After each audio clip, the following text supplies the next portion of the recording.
Okay, we'll go on and let people keep joining us. Slow down a bit, but I'm sure they'll join us. Well, thank you for joining me today. It's a wet day in Singapore. It's heavy rain.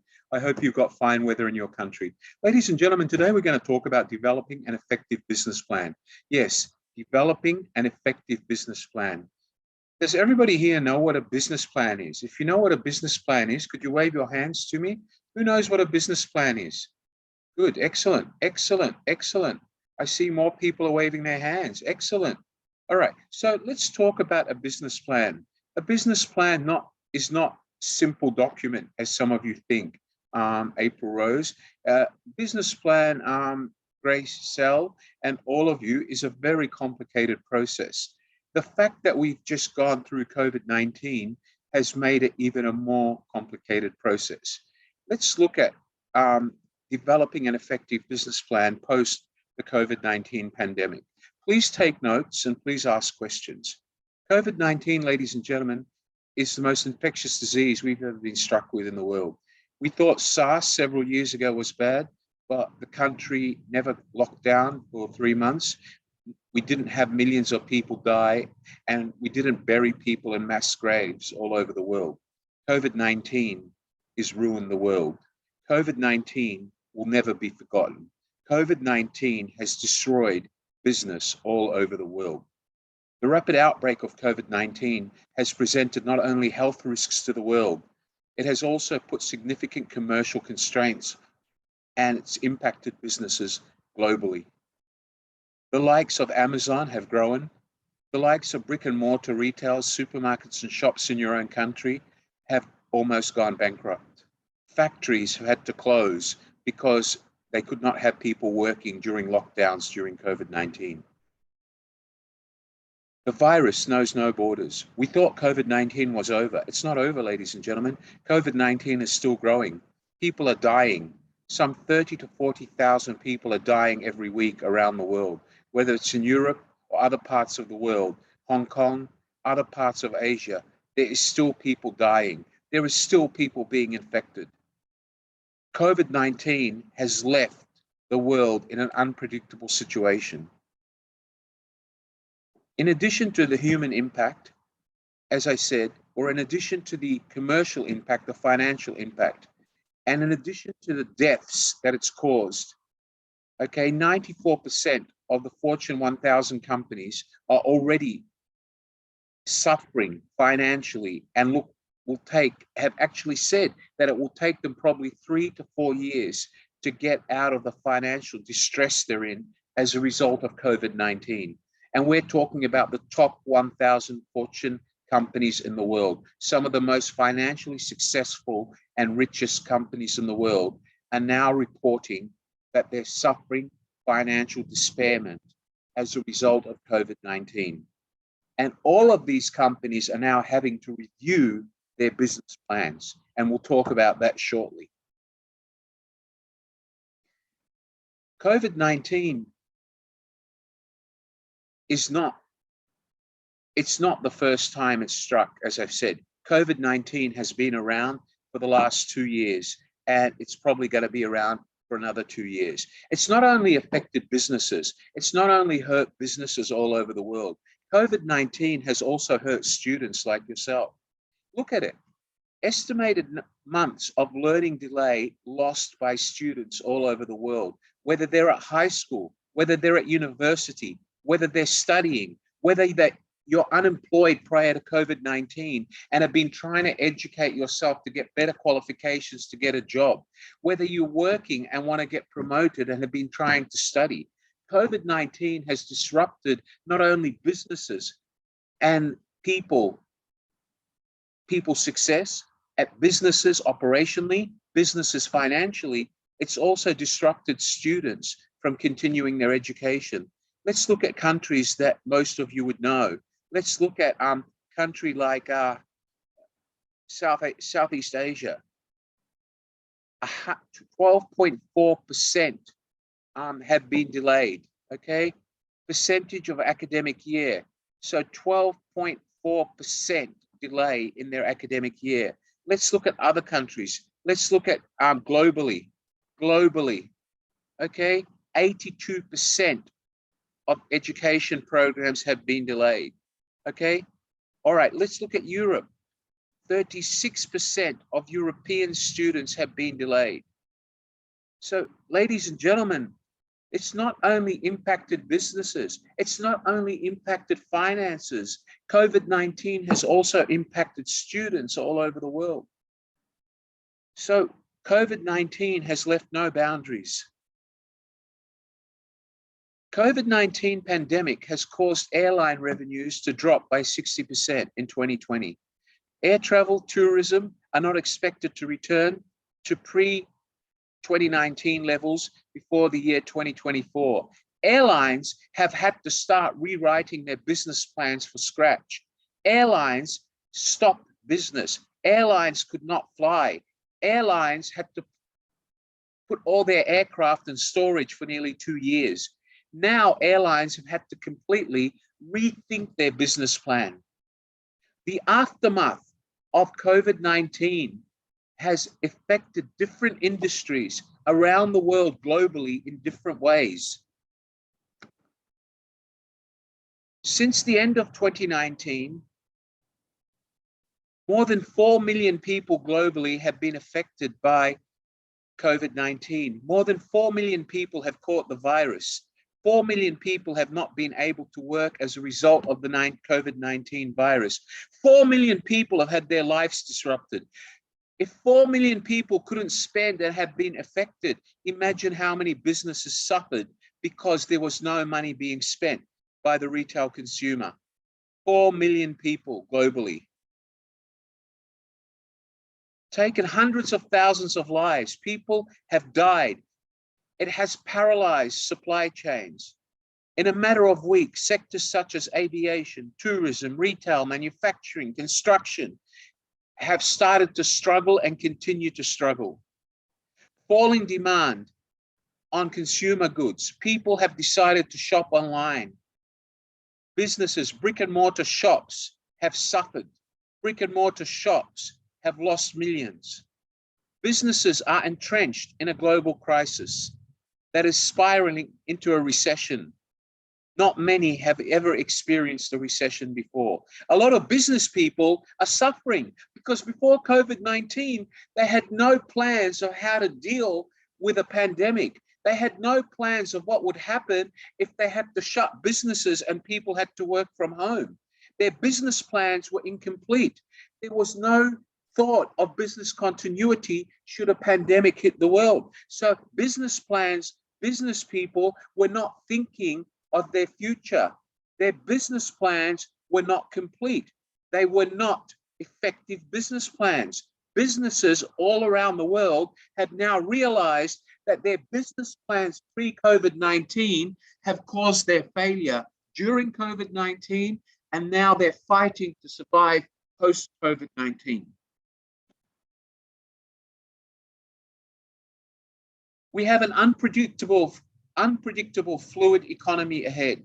Unpredictable and fluid economy. Unpredictable means we don't know what rate of improvement we're going to see in our economy. We don't know how long it's going to take for inflation to go down. We do not know how long it's going to take for banks to start lending. We do not know how long it's going to take for business confidence to come back. How long will it take for businesses to clear the debt they've incurred during COVID-19 and get their business back on track?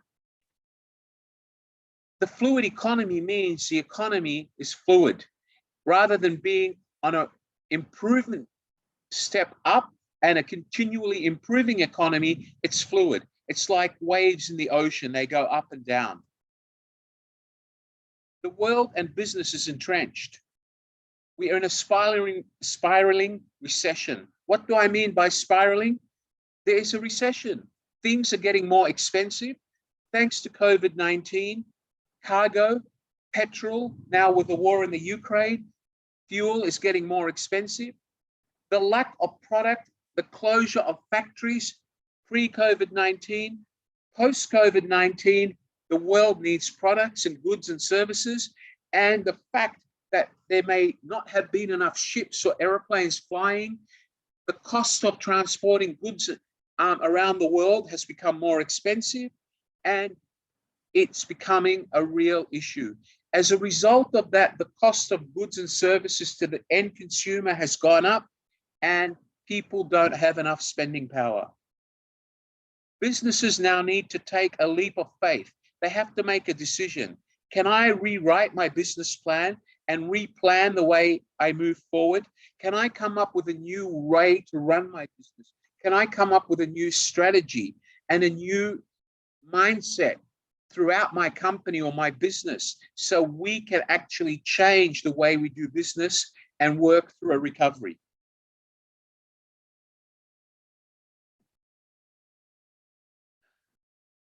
Okay, let's go on. As COVID-19 becomes an endemic, we're going from pandemic and we're now slowly moving to endemic. During the pandemic, people couldn't go out, factories were closed, people couldn't work from the office. Countries are now slowly accepting it as a disease like the cold and flu, like the measles. It's going to be accepted as an everyday disease, and things are going to open, and it's going to go from pandemic to endemic. But even though it's now an endemic, businesses still have to find a way to work in the environment post-COVID-19. They need to rewrite their business plan to survive the post-COVID-19 uncertainty, financial and economic uncertainty. Certain sectors like the airline sectors, the manufacturing sectors, luxury goods sectors, they are suffering because people couldn't afford to buy. They were uncertain about their future, about losing jobs. Until now, a lot of these companies are still struggling because consumers still live in a world of uncertainty. Cecilian, you need to follow the presentation rather than walk away every few minutes because you won't learn anything, young lady. All right? Okay, so ladies and gentlemen, it's a world of going from a pandemic to an endemic. It's a world where we need to adjust our business plans to survive the results of what the COVID-19 pandemic, now endemic, has done to the business world globally and to the economy. All right.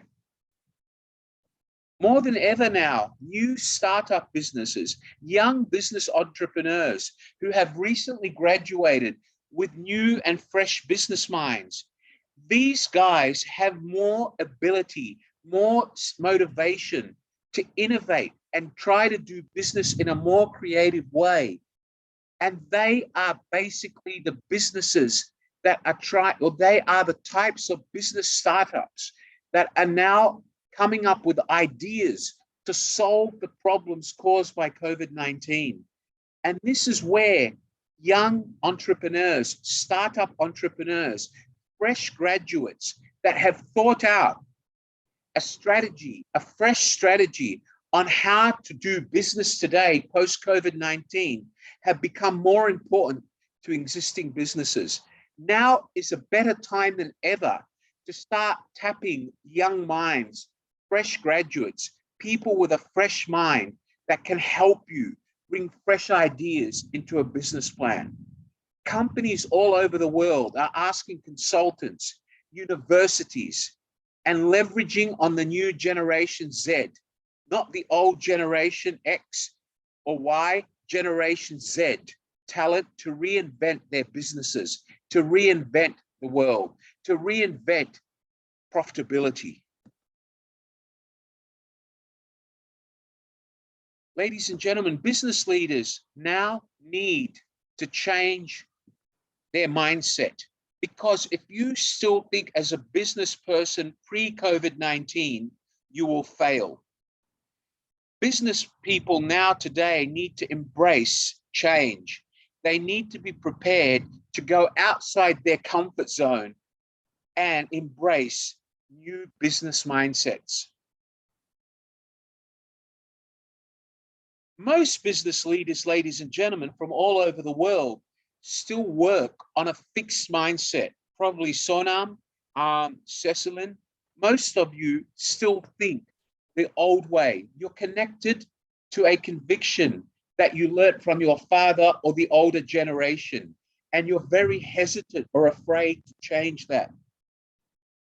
You always create a sense of urgency to prove yourself to your business and to your staff. Each day, you create a sense of urgency because the output of your business is suffering as evidence, and you think you're good enough to fix it, but obviously you're not. Ladies and gentlemen, if you continue with a fixed mindset, failure on a task leads to an individual doubting themselves. You start doubting your own ability or intelligence to continue running the business because your mind is fixed. You're not prepared to take on new ideas and do things differently. I am and always will be a failure. I'm stupid, or my company won't ever be successful. That's what people with a fixed mindset tell themselves day after day. Look at Nokia, ladies and gentlemen. Nokia was a very successful phone company many years before COVID-19. But before COVID-19, Nokia suffered the same characteristics of a fixed mindset. They weren't prepared to listen to consumers all over the world when consumers said, we no longer want a Nokia mobile phone. We want a smartphone. Nokia did not make a smartphone. They made a Nokia hand phone that first started with a black and white screen. It had simple functions, but it wasn't a smartphone.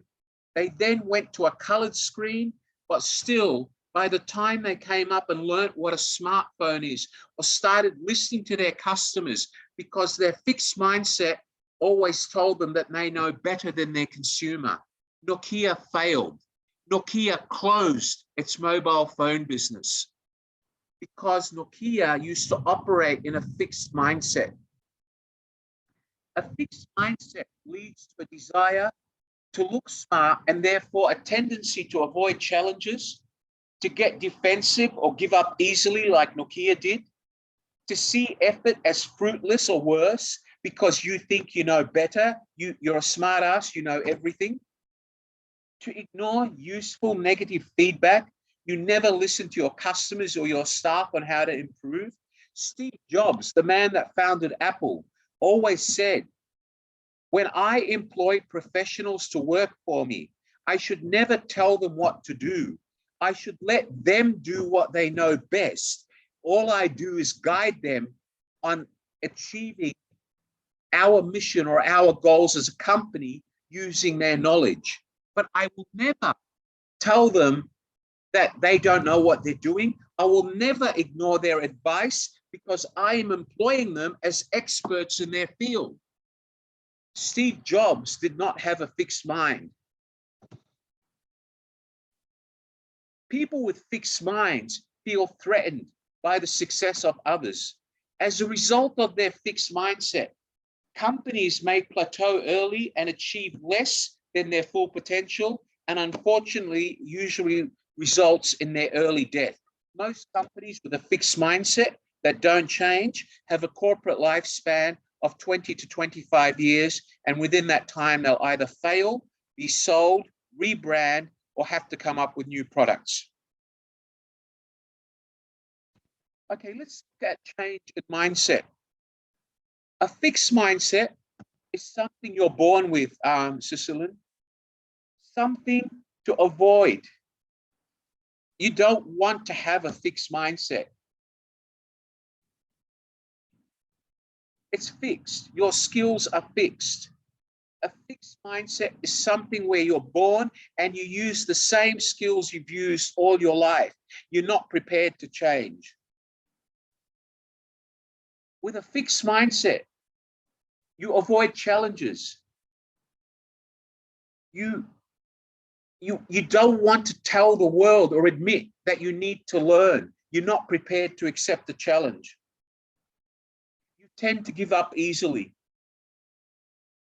With effort, you find that it's unnecessary to put effort because you think your old mindset knows everything and you're not prepared to change, like Nokia. Something you do when you're not good enough is to actually give up. And that's what people with a fixed mindset do. They don't put in any extra effort. People with a fixed mindset are negative to feedback. They take it personally and they choose to ignore it. People with a fixed mindset blame others for their failures because they think they know best. And they easily get discouraged because they're not prepared to be open-minded and change. Does everybody understand what I mean by that so far? Can you wave your hands, Cecilin? Do you understand, Cecilin? Do you understand, Sonam? Can you wave your hands, Sonam? All right, let's look at the other side of mindset. This is the mindset that you have to develop an effective business plan today. That mindset has to be one of a growth mindset. You need to be able to work hard and come up with new skills. You need to employ people and listen to them and let them do their job and bring new skills to your company and to producing a more effective product, a higher demandable product, a product that delivers the needs of consumers today. You need to have a can improve attitude. You need to be able to face challenges and embrace challenges. You need to be open to an opportunity to grow and evolve and create a new business plan to take you forward. Otherwise, your business will die. You need to put in the effort required. You need to motivate the people in your organization to be able to put in the effort. You need to have a path where you're prepared to learn and master the needs of the business world today. You need to accept feedback.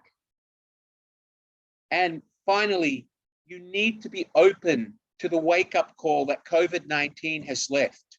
You need to start listening and understanding that a brick and mortar business today without e-commerce will die because the buying habits of consumers have changed.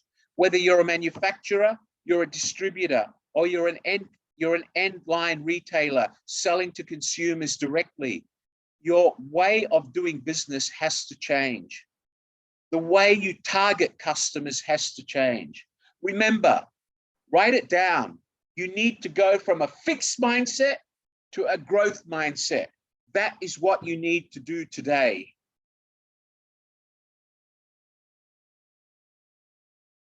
Let's talk about the characteristics of a growth mindset.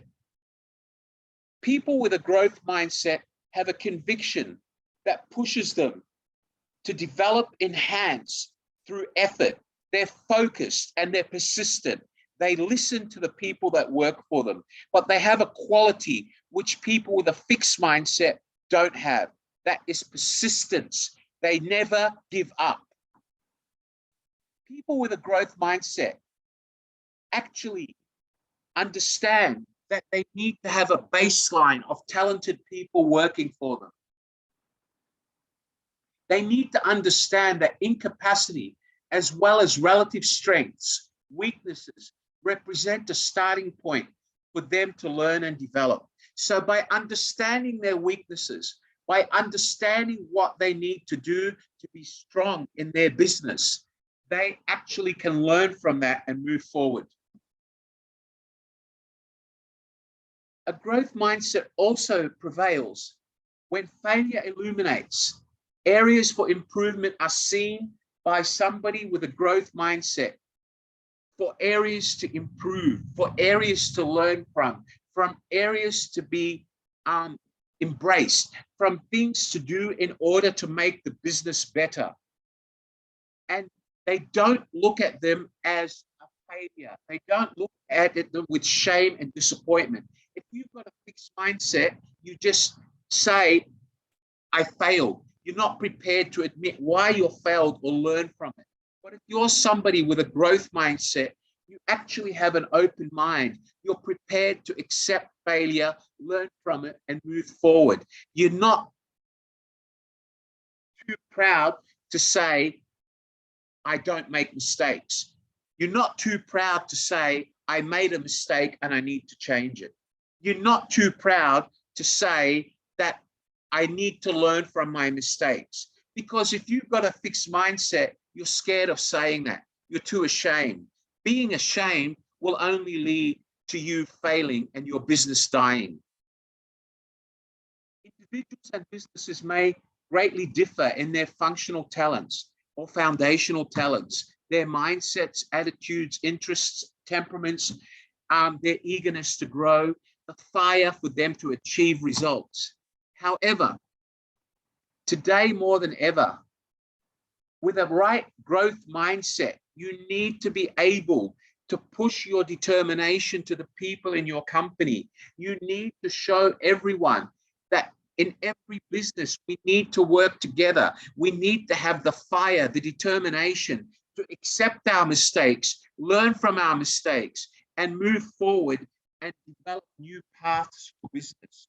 We don't just say, oh, I know better, I didn't make a mistake, and I'm not going to admit it. Because if you do that, you will never move forward. Your business will die.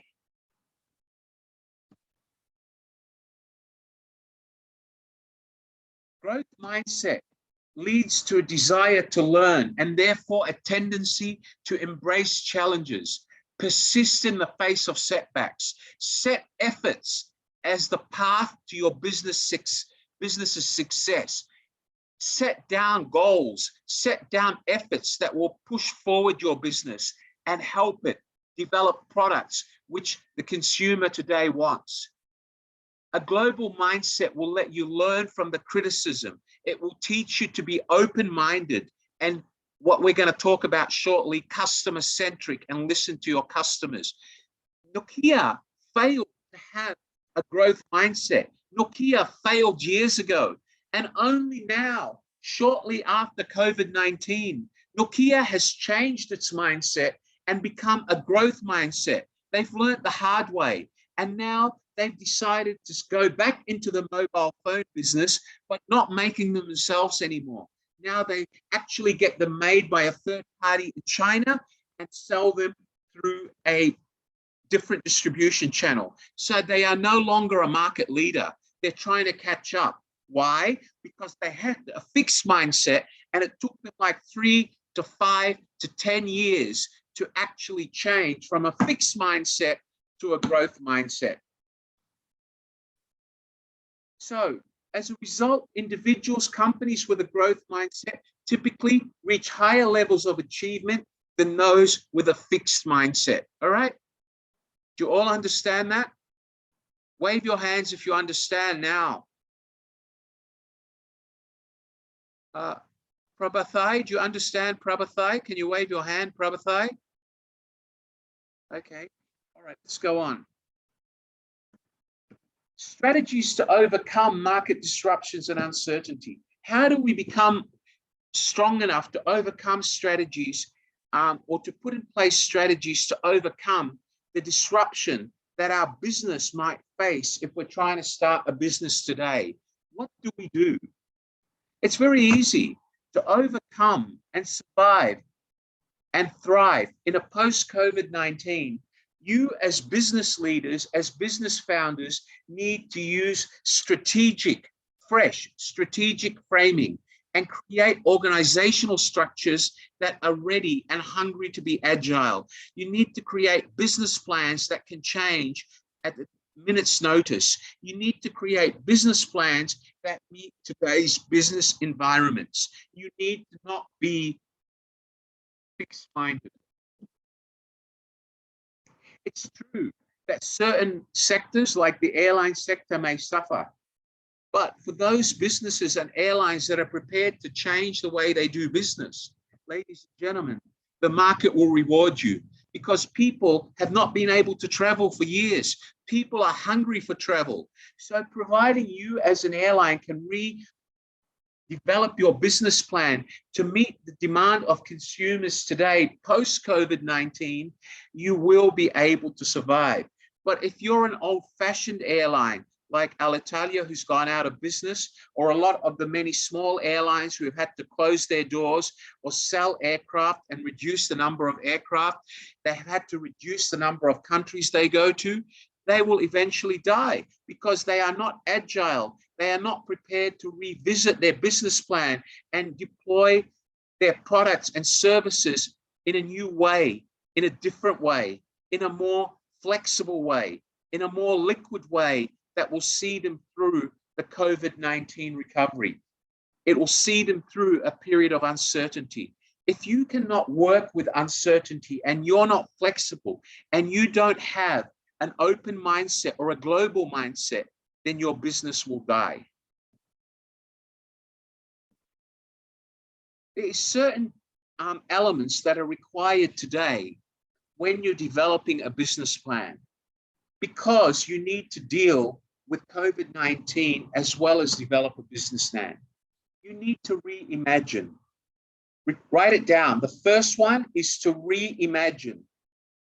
You need to have a deeper thought of the strategic way on how you're going to do business. You have to be able to improvise the business you want to deliver.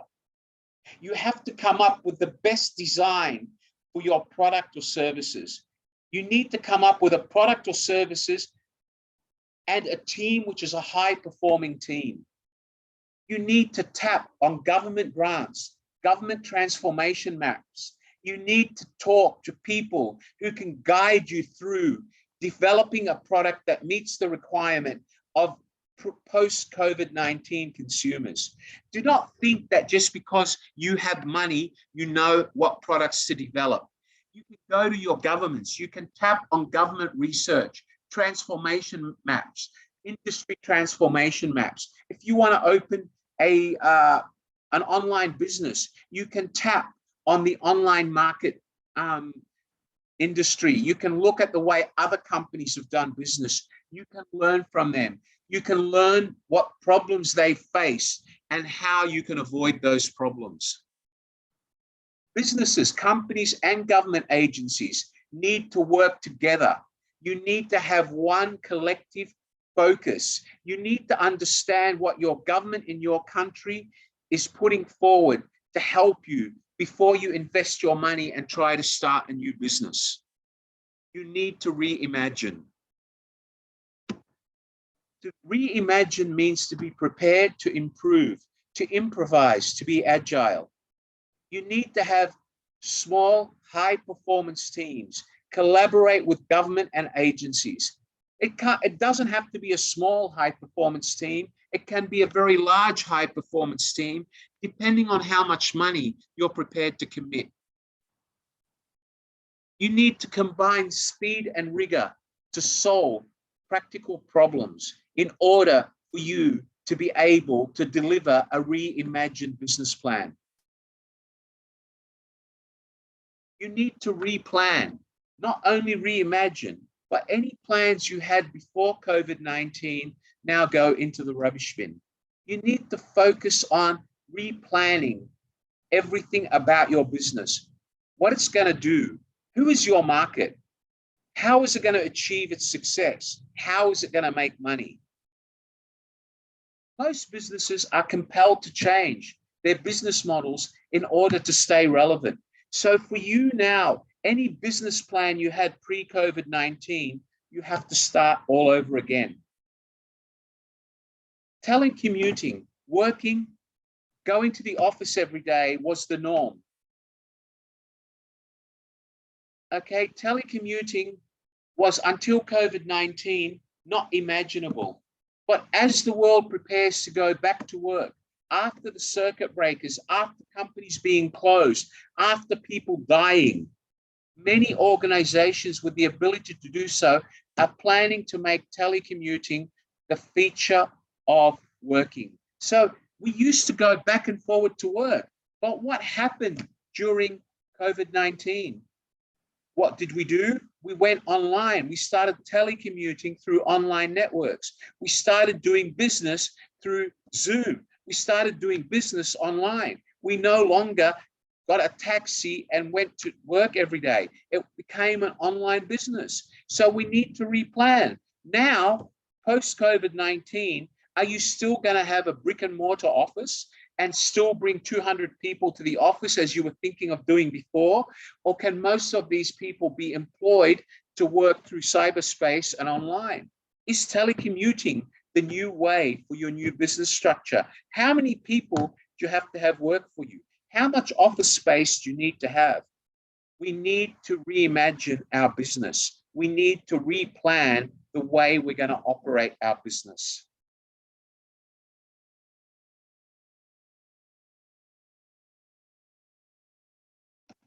Replanning means adopting new technology, collaborating with subject experts, actually recognizing the skills needed to run the business, being able to manage teams effectively and enlarge and engage with people that have the knowledge to run the business for you effectively. It all comes back to having a global mindset.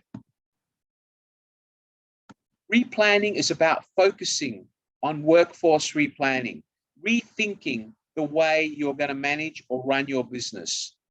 It's about changing the business model to what you need post-COVID-19. It's about leading and managing the business amid growing concerns on impact to either mental health, physical health, well-being. People are still scared of COVID-19 not having been eliminated completely. Look at companies all over the world. Look at Microsoft. Look at the biggest companies in the world. They are saying to people, there's no need for you to come back to the office every day anymore. Now with telecommuting, we can reduce the amount of office space. You can work virtually. Why would you want to come to the office if you could work virtually? Why would you come to the office if you can work online virtually? It doesn't make a point. There's no point of coming to the office every day if you can work virtually. People, companies are asking themselves that same question. Why come to the office if you can do the job virtually? Think about it, ladies and gentlemen.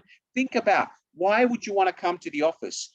Ask yourself, do I really need to go back to the office, or can I work from home? Ask yourself. People all over the world are asking that. There's no longer a need.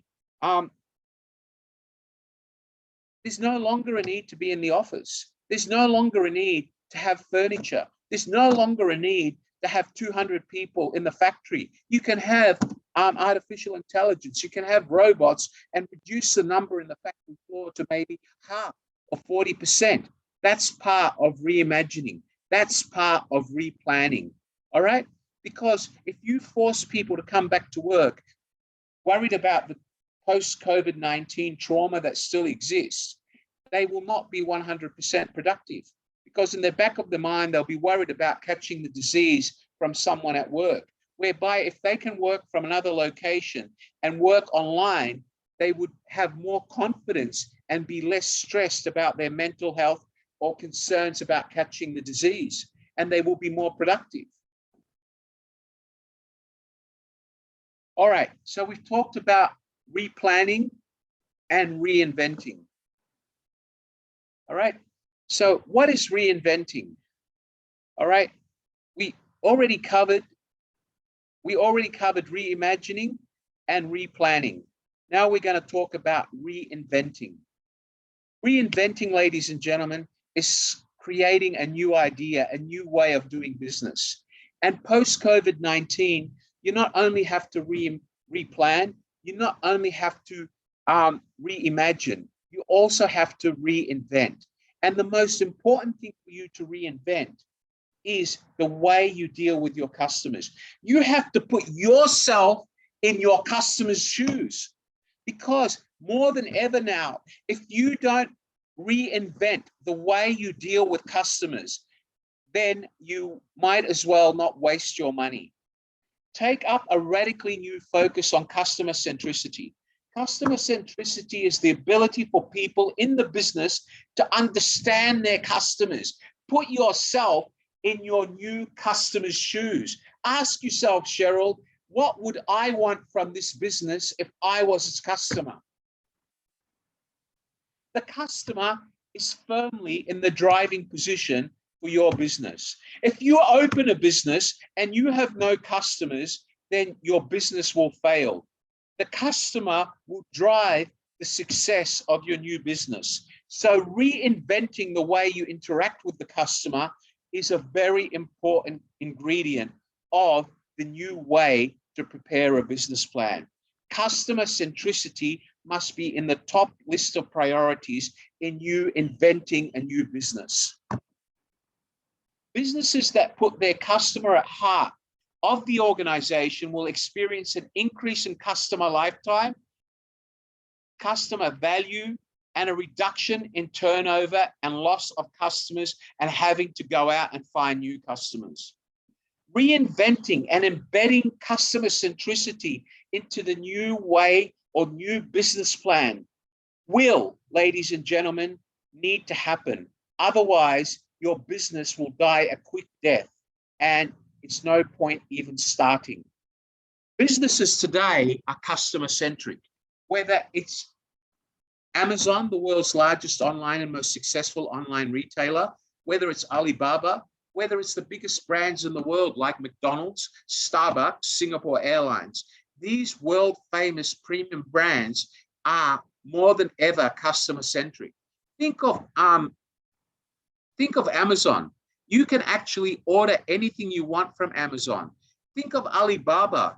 Think of all the other online stores that you deal with now that you never dealt with before. They are customer centric. They listen to their customers. They focus their advertising based on what their customers buy, their customers' buying habits. They understand their customers. You need to reinvent the way you interact with your customers as part of your business model and business plan. Otherwise, you do not want to go into business because you will fail.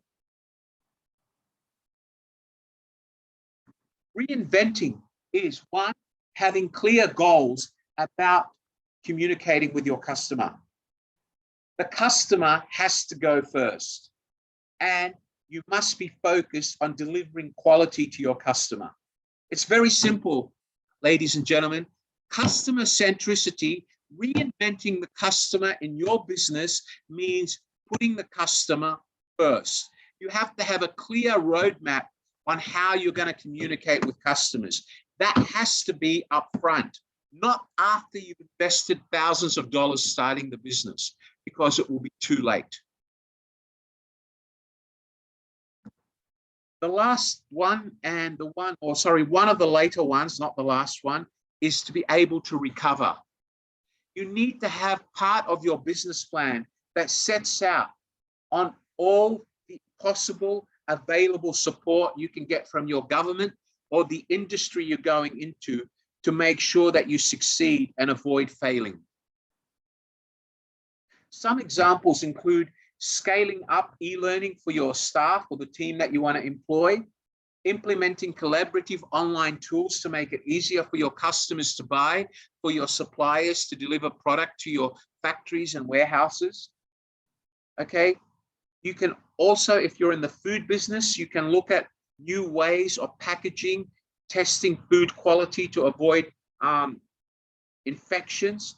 You can also look at systems with predictive elements that can tell you or read what customers' patterns or buying habits are. You need to have all of this as part of your reinvention, reimagination, part of your replan. Remember, you need to reinvent, you need to replan, you need to regrow.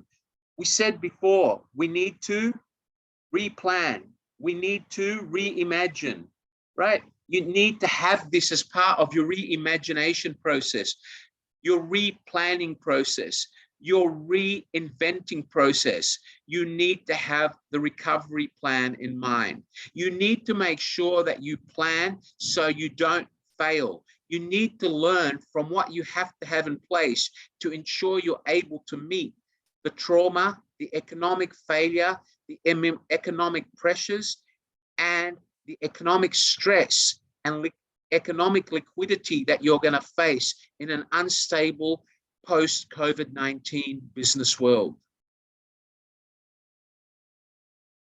To recover, or having a recover attitude, means execute cost-saving measures now before you implement the business. Telecommuting, not having more staff than you need. Capitalize on emerging sectors that can help you grow.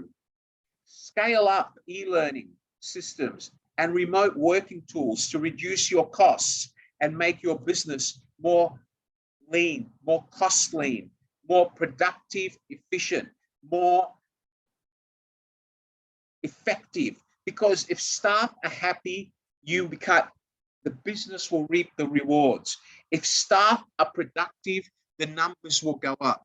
If staff are demotivated, your numbers will eventually level out and you will die. Again, scale up. Take on reimagined, replanned, reinvented ways of doing business. You need to start thinking on how to seize opportunities during adversity. You need to be agile and adopt a sensible risk-taking spirit.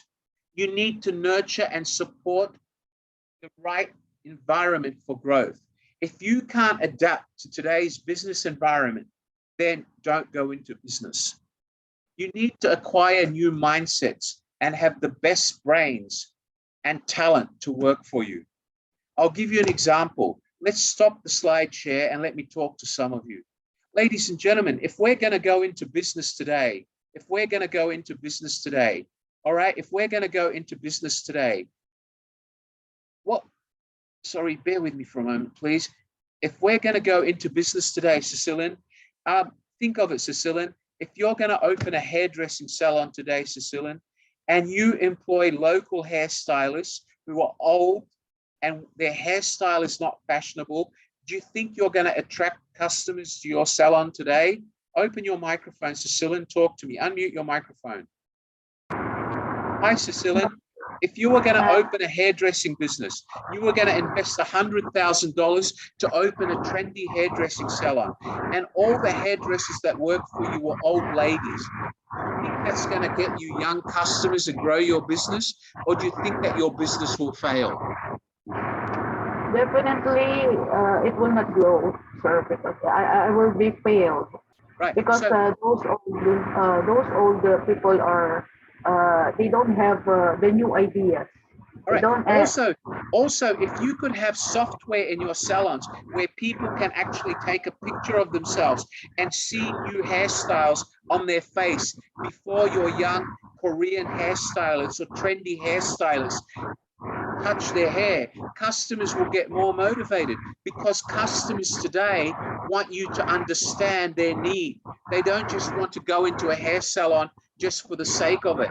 Every time they go to a hair salon, they want a total transformation.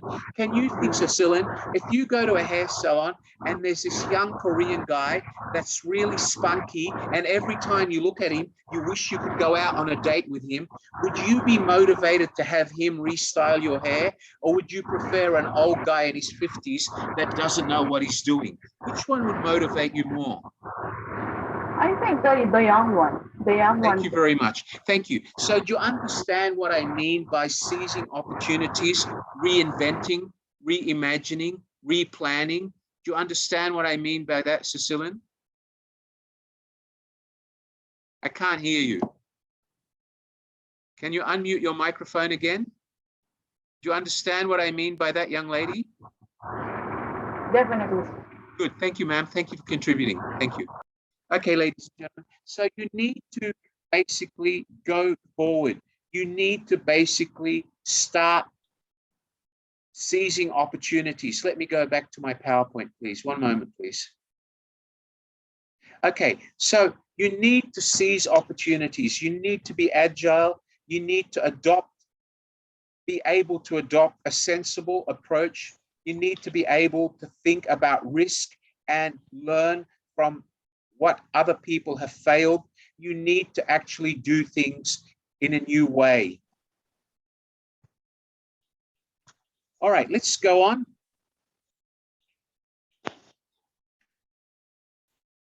All right, let's look at the airline industry, ladies and gentlemen. Remember I mentioned the airline industry to you? Airlines moving out of COVID-19 will need to bolster their resilience by increasing their cash reserves. They will need to find more money, which would reduce the need for bailouts from governments. It will give them the ability to improve the service they provide, to be able to actually provide the service or provide flights as a reasonable price. Because if they put up the airfares too high, no one will fly with them. But in able to do that, they need to have a cash flow to sustain their business and provide flights at a reasonable cost, taking into account the higher cost of fuel and the higher cost of servicing customers and providing inline onboard catering, etc. So airlines need to bolster their cash liquidity. They need to be able to revisit their cost. They need to be able to find out how they can deliver a service economically and not charge or lose customers by demanding a high-priced airfare that no one can afford. McKinsey's, one of the world's largest business consultants, conducted a survey, and the latest survey of more than 5,500 passengers revealed a potential long-term challenge. The share of respondents who say they plan to fly less to minimize their environmental impact rose 5% points since 2019, 36%. And more than half of respondents said that aviation should become carbon neutral in the future if they will fly. So customers are not only worried about airfare, they're worried about airlines that will provide an environmentally friendly way to fly. And they will also looking for a carbon-free, a carbon-neutral delivery of an airline service. So some airlines have already introduced that in their new aircraft with carbon smart or carbon efficient, carbon neutral engines. Some airlines haven't because of the cost. Some airlines have already started using a different grade of fuel. Some airlines are not doing it because of the cost. All of this is part of what the airline industry needs to reinvent, replan, in order for them to be successful post-COVID-19. I'm telling you this so you can get ideas of how other industries are going to fight back and change the way they do business and rewrite their business plans. Leading airlines that build a brand that promises sustainability, environmental sustainability, and reasonable prices will attract a growing share of the business, while the other airlines will die. These airlines are the ones that reinvent, the airlines that reimagine. They will survive. The other airlines will die a quick sun death. Okay, the distribution industry, people like Amazon.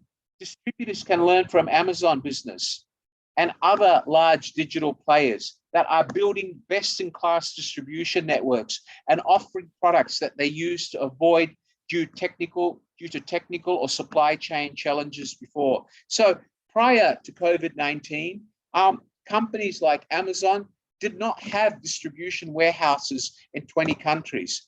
Now they have learned that having a distribution warehouse only in certain parts of the world, having 20 distribution locations enables them to deliver more products, more services quicker to their customers and overcome technical or supply chain challenges that they used to face prior to COVID-19.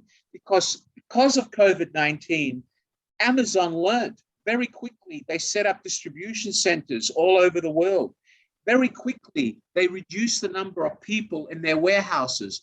Very quickly, they got robots and robotic arms and artificial intelligence working the warehouse, reducing the number of people they need to pack and ship orders.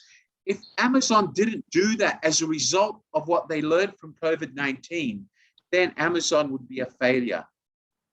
Retailers, online retail shops need to learn from Amazon. If you're an online retailer, if you're planning to open a shop, brick and mortar, Louisa, and sell fashion, you can always put your products at Amazon and sell them online. That's a way where you can use Amazon's success to launch your business and reimagine the way you do business. Because if you can sell through Amazon, your stock goes from the manufacturer directly to Amazon's warehouse.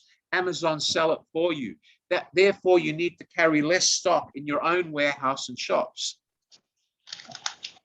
Let's look at another industry. Let's look at the semiconductor industry, Upendra. As you know, Upendra, as the world reopens, people now have gone from just doing business the normal way to doing business remotely. Computers, technology, artificial intelligence is growing, and therefore the demand for semiconductors, for semiconductor business, for computer chips has grown. The semiconductor industry's aggregate annual growth could average 6 to 8% a year up to 2030 based on research, okay, resulting in a 1 trillion industry amid the growth of remote working, artificial intelligence, and demand for electric vehicles. Manufacturers and designers should now take stock and ensure they are best placed to reap rewards. So if you're in the semiconductor business and you want to produce chips and be involved in the semiconductor industry, you need to learn now. You need to be involved in artificial intelligence. You need to have robots and technology that can get you into that industry. It's a $1 trillion industry. These are industries that are succeeding. If you're planning on going into a business, your business plan should have artificial intelligence in it, regardless of what it is. Do you understand that, Upendra? Could you wave your hand? The healthcare industry. The healthcare industry will need to prioritize efforts to meet those of their patients. They will need to better understand their patients. They will need to educate school kids about how to look after their health. They will need to make healthcare more accessible in their communities. They will need to work with government agencies to make sure that they minimize the cost of healthcare, because as you know, COVID-19 puts pressure on the healthcare industry and the cost of treatment. If you can't treat people at an affordable cost, people simply will not go to the doctor and die. So the healthcare industry more than ever has to reimagine, reinvent, and reorganize in order to be successful, especially private hospitals. Okay. Ladies and gentlemen, everything I've shown you so far is part of what you need to do in order to develop a successful business plan or an effective business plan today. You need to restructure the way you do business, restructure your business plan, okay, in order to meet global resilience that is required post-COVID-19. If I teach you how to draw a business plan without fighting the impact of COVID-19, you will fail, because a business plan prior to COVID-19 did not need reinvention. It did not need replanning. It did not need regrowing. It did not need restructuring. It did not need reinvention. It did not need any of this. Today, business plans are a totally different world. Responding to the pandemic has underscored the need for leaders to accelerate the adoption of agile ways or of working and value chain transformation to help outmaneuver uncertainty. So what we need to do, ladies and gentlemen, is we need to focus on transformation. We need to focus on what we said before. We need to focus on reimagining, replanning, reinventing, recovering, and seizing opportunities. Becoming an intelligent enterprise means shifting from top-down decision-making to empowering your teams, guided by purpose, driven by data, powered by technology, and enabled by cloud storage for faster access and getting products and services to market. If you don't have a reinvented, intelligent enterprise, you will fail. An intelligent enterprise is capable of dynamic self-management and minimal adaptation, What do we mean by minimal adaptation? That means an intelligent enterprise is able to adapt to consumer trends quicker, and you don't have to change or retrain people, because intelligence, in artificial intelligence, computer-based technology can adapt much quicker. Think of it. Think of what Amazon and how quickly Amazon reacts to your buying patterns. Once they learn what size dress you wear or the colors you like, they start advertising to you on a daily basis.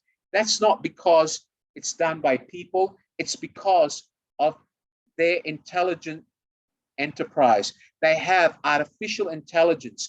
They have customer relationship management databases with artificial intelligence that actually learn customer behavior and put themselves in the customer's shoes.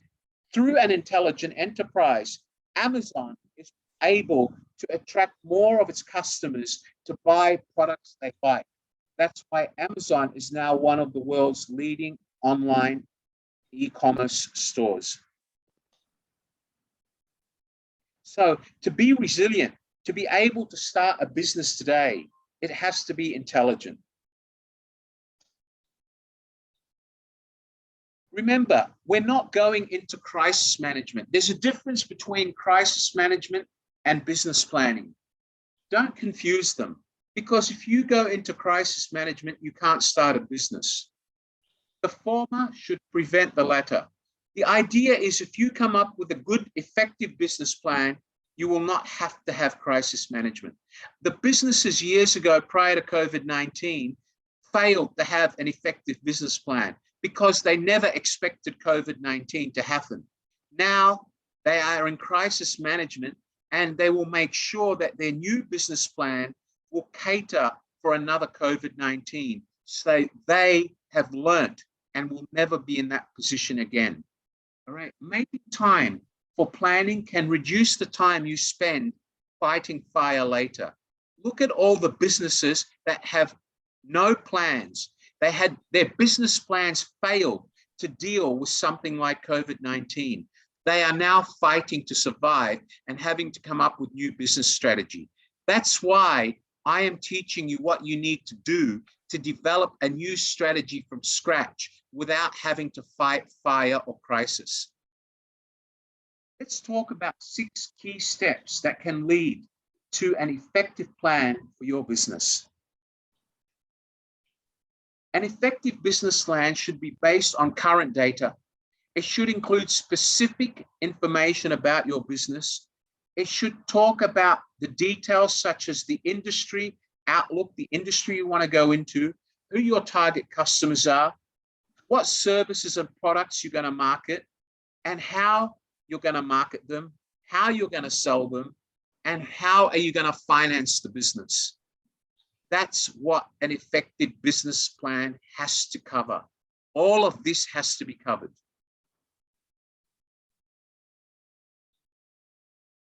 Before you can draw an effective business plan, you have to have a vision. You have to talk about what your aspirations are for your business. You have to have a mission, why your business will exist and what you want to do with your business. What do you want your business to deliver to its customers? Your objectives, what results do you want your company to achieve?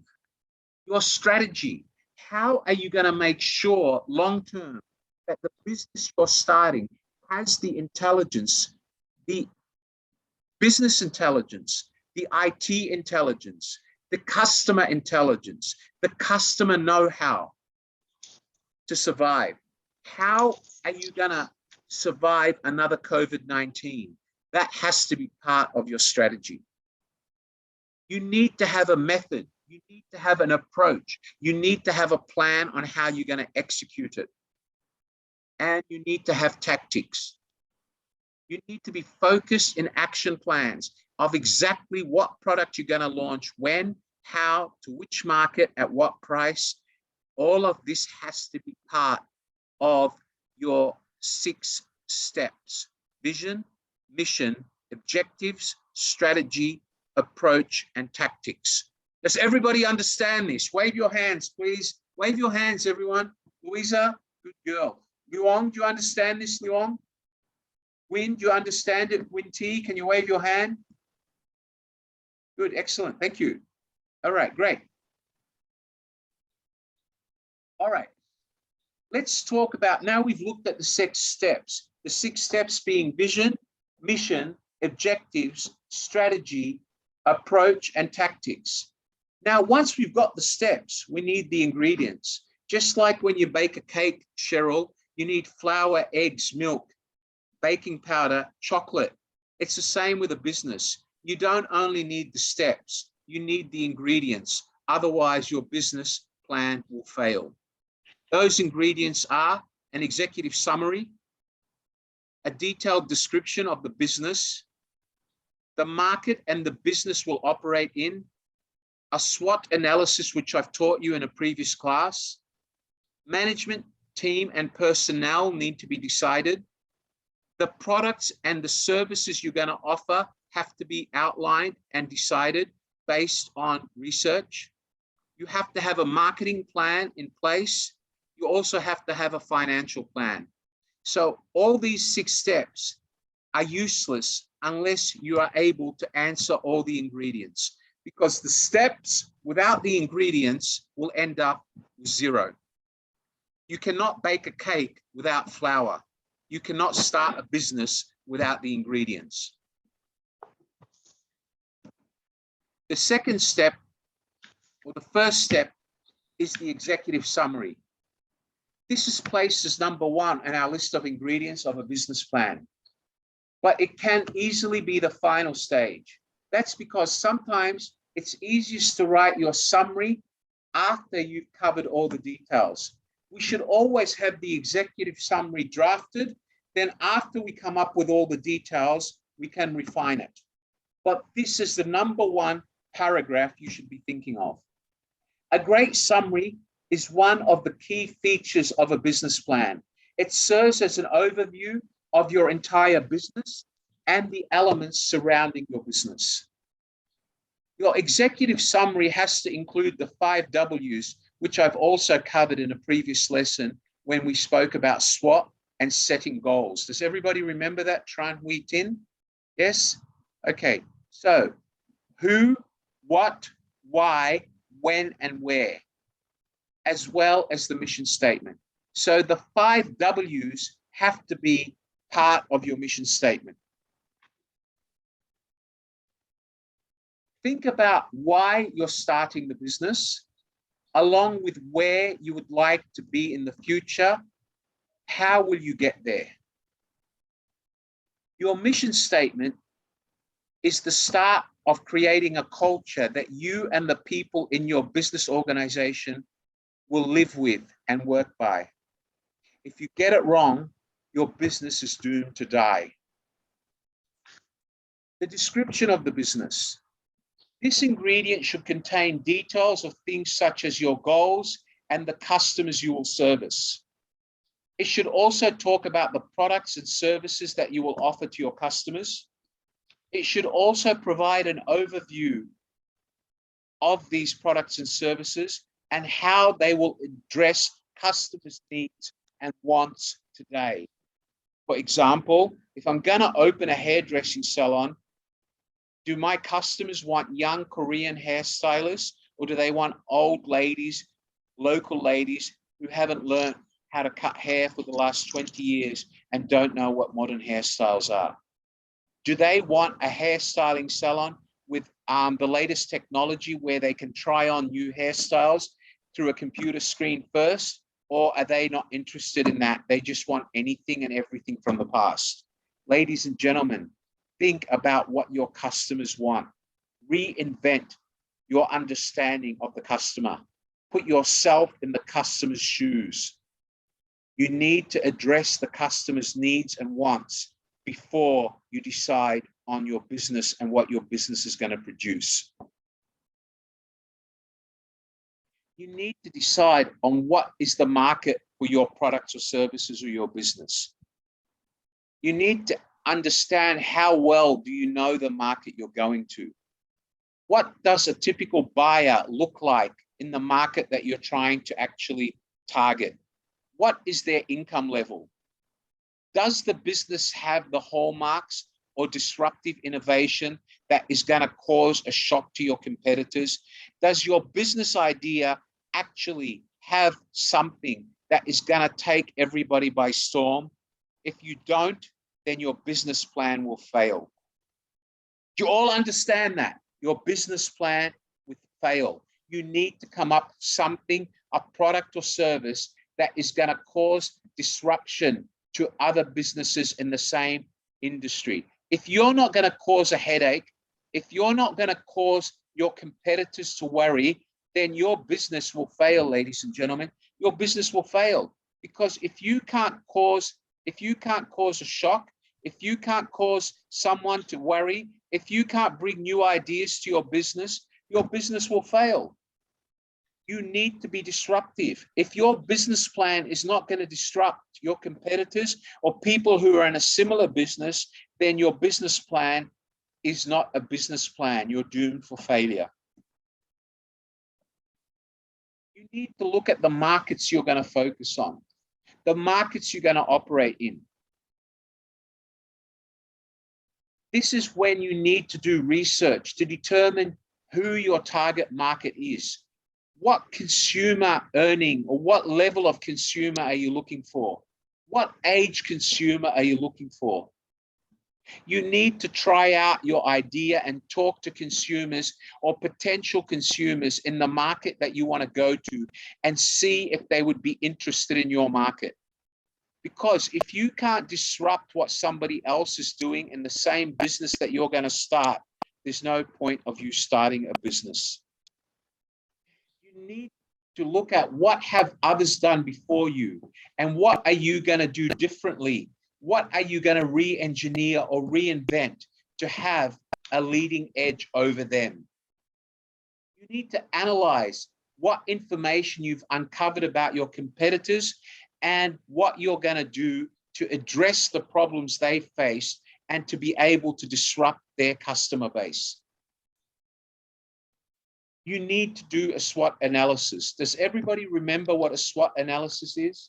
You need to look at the strengths, weaknesses, opportunities, and threats of your business plan and to your business plan. What are the strengths? The strengths are, what are the resources you will have? Okay, what are our resources? What resources do we have? They are our strengths. Our weaknesses, what do we lack? What are our vulnerabilities? What is it that can lead us to failure? Could another COVID-19 lead us to failure? Or are we going to have something that will still make us money during COVID-19? What processes can I use in my business to do or to actually be better than what my competitors are doing? What is going to cause his customers to come to me? Why am I going to shake his world? Why am I going to disrupt the other hairdressing salon next door? Why am I going to steal all their customers? You need to look at all their weaknesses in order for you to use those to build your strengths. Let's look at opportunities. You need to look at, what does the market need? What does the market want? What are the new technologies out there that I can use in order to disrupt my competitors? Who else in the market can I reach that my competitors do not know how to reach or have chosen to ignore? Because I want to take away all his clients and all the clients that he's ignored, all the customers that he hasn't been able to service, whether it's because of price, design, environmentally friendly. You want to tap, you want to disrupt his market. And the last one, ladies and gentlemen, is the threats. You need to ask yourself, what are the obsolete roadblocks that other people in this business are facing? Do I want to face the same problems, those threats? No. What causes change in the way my competitors are doing business? Why is it that they're losing money? What is it What change should they be making that they're not making so I can take steps so it doesn't happen to me? One of those steps is you have to plan that if you open a restaurant and tomorrow COVID-19 comes and you have to shut your restaurant, can you do food delivery? Do you have an online website that offers food? Do you have a partnership with the likes of Grab or Deliveroo or any of the delivery services? Okay, if you're a manufacturer, can you sell your product on Amazon in case you're threatened by another COVID-19 disruption? Can you distribute your products in another way because you don't want to face the threat of another COVID-19 pandemic? So all of these threats you need to look at. You also need to look at who are the other competitors that are coming up. If you want to open an online store in Indonesia, where Alibaba captures 70% of the Indonesian e-commerce dollar spent, because Alibaba is the cheapest and that Indonesians like it cheap, all right, you have to be very careful. Can you meet the prices that Alibaba sells? If not, do you really want to try to fight Alibaba? Is that the threat you want to fight? And you have the power to meet Alibaba and overcome the threats they're going to cause you in that market? These are questions you need to ask yourselves, every single one of them, Cheryl. Management team and personnel, God bless you, Cheryl. Who will run the business? Do I have people? Do I need to go and steal people from other businesses that I'm going to compete with? What are the skills of the management team that I need to have in order for me to make sure that when I launch my business, I can cause disruption to all the other businesses in the same business? What is the chain of command in terms of decision-making I need? If I'm going to run an intelligent business, what sort of managers, how many managers do I need? How many people do I need? If I'm going to use intelligent business systems and robots and warehousing through Amazon and other forms, do I need how many people? What sort of qualifications do I need? Do they need to work from the office or they can work online? How do I maximize the strengths of the best positioned talent to help me run my business? And again, you need to ask yourself, what sort of business structure do I need? Should I run this business as a private company, a partnership with someone else who's going to invest money? Do I run it as a public company and try to raise money from investors or venture entrepreneurs? You might not be able to do that because your business plan might not have a proven track record. So you might need to start just as a private company or a private partnership, a private company with limited liabilities or a partnership with limited liabilities. Because some people, if you want to start a private company and you don't have money, you might need a partner. So you can either do it by forming a company and both of you are directors with limited liability, or you can just form a private partnership with a limited liability, because partnership is a cheaper corporate structure to run than running a private company or a listed company. Because running a private company or a listed company, you have to run annual returns every year, you have to pay corporate tax, you have to actually submit to the corporate monetary authority in your country, that the company regulator or the corporate regulator in your country. You also have to submit annual returns to the tax office or the IRAS. So running a company, a private limited company, is a cost in its own right. Do you need a private limited company, or can you do it with a cheaper business structure known as a partnership, where there are two people with the same goal to run a business and each of them has equal share of the business, or one may have a little bit more than the other? All right. Partnerships can also be set up with limited liability. All right. But if you need advice on what sort of legal business structure, you can always ask me later or get advice from a lawyer. Ladies and gentlemen, you need to actually look into the products or services you're going to offer. With this ingredient of your business plan,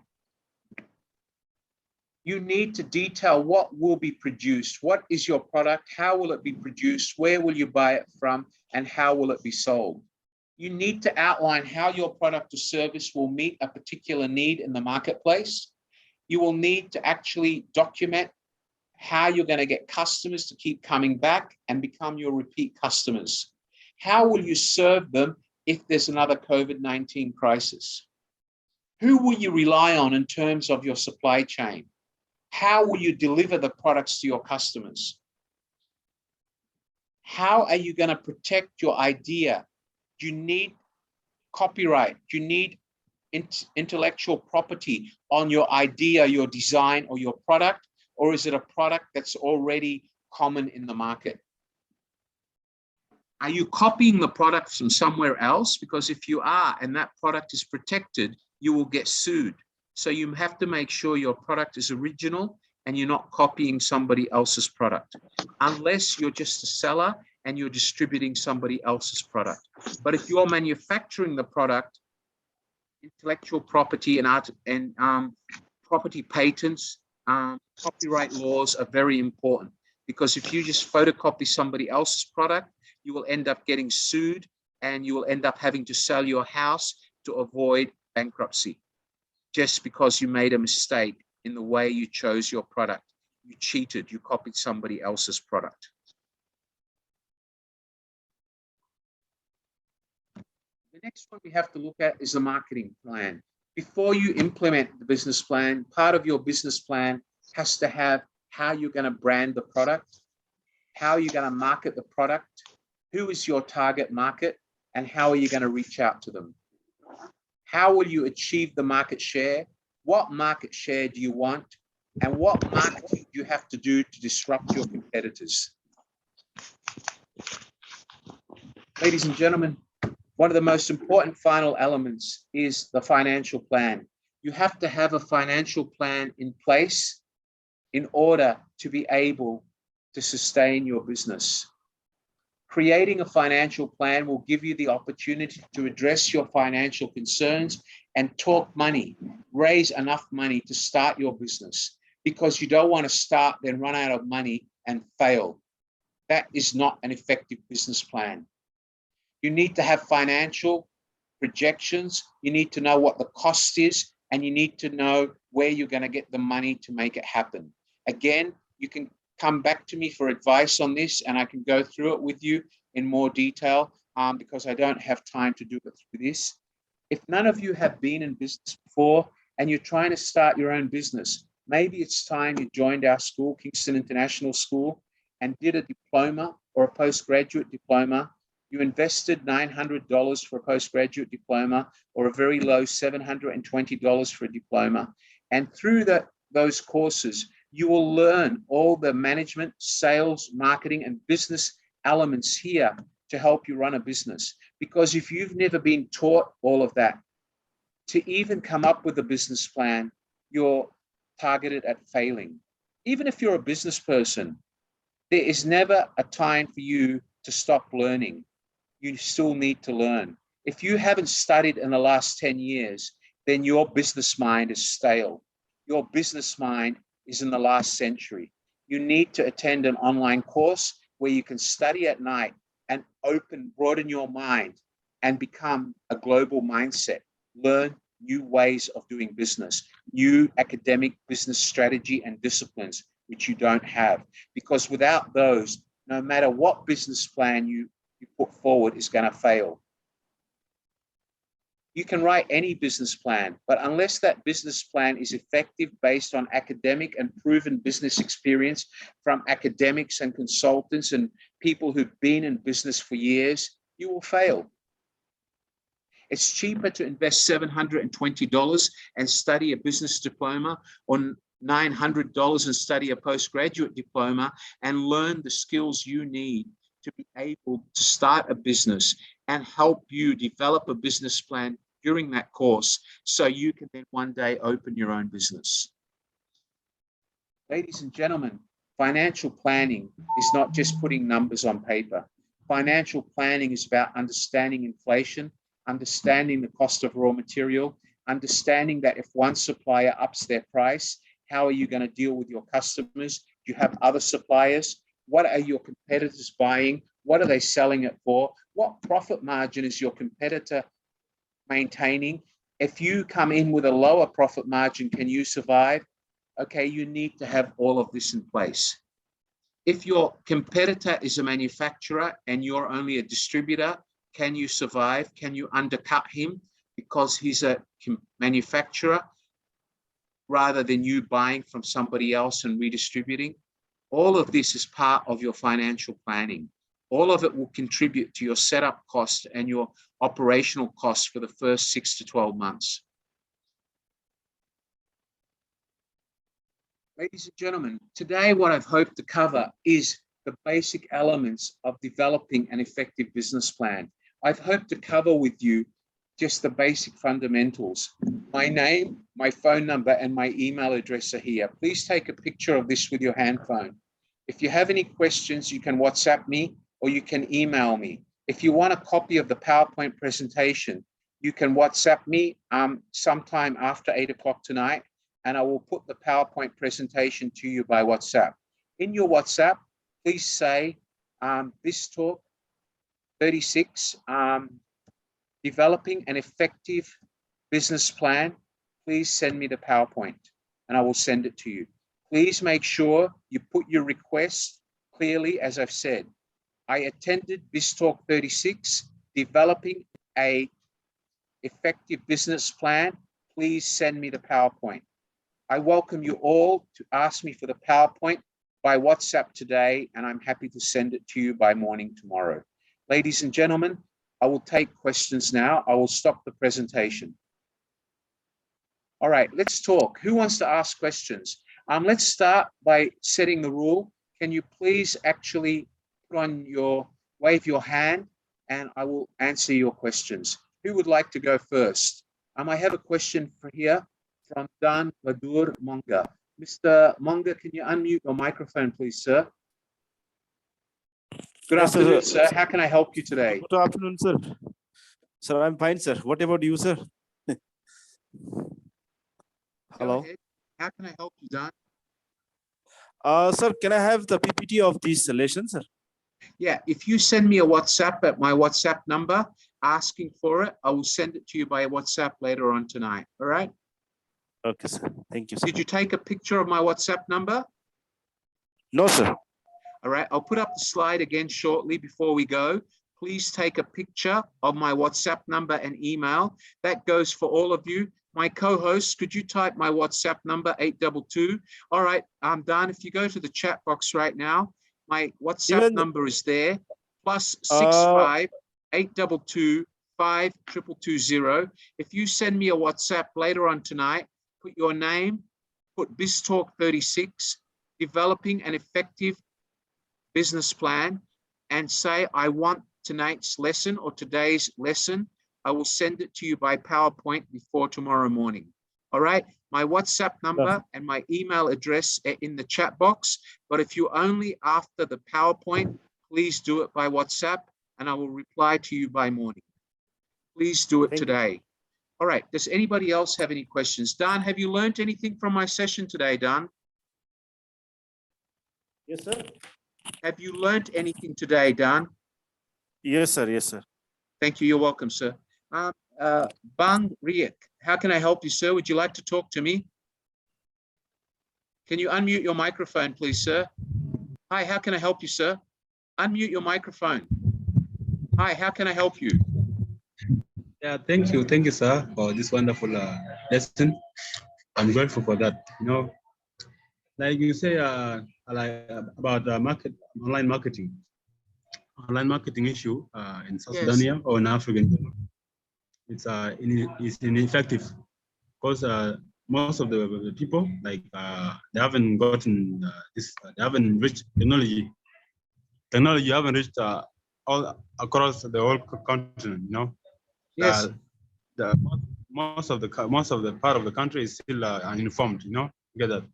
So how do you market our product to the others who haven't yet gotten this new technology?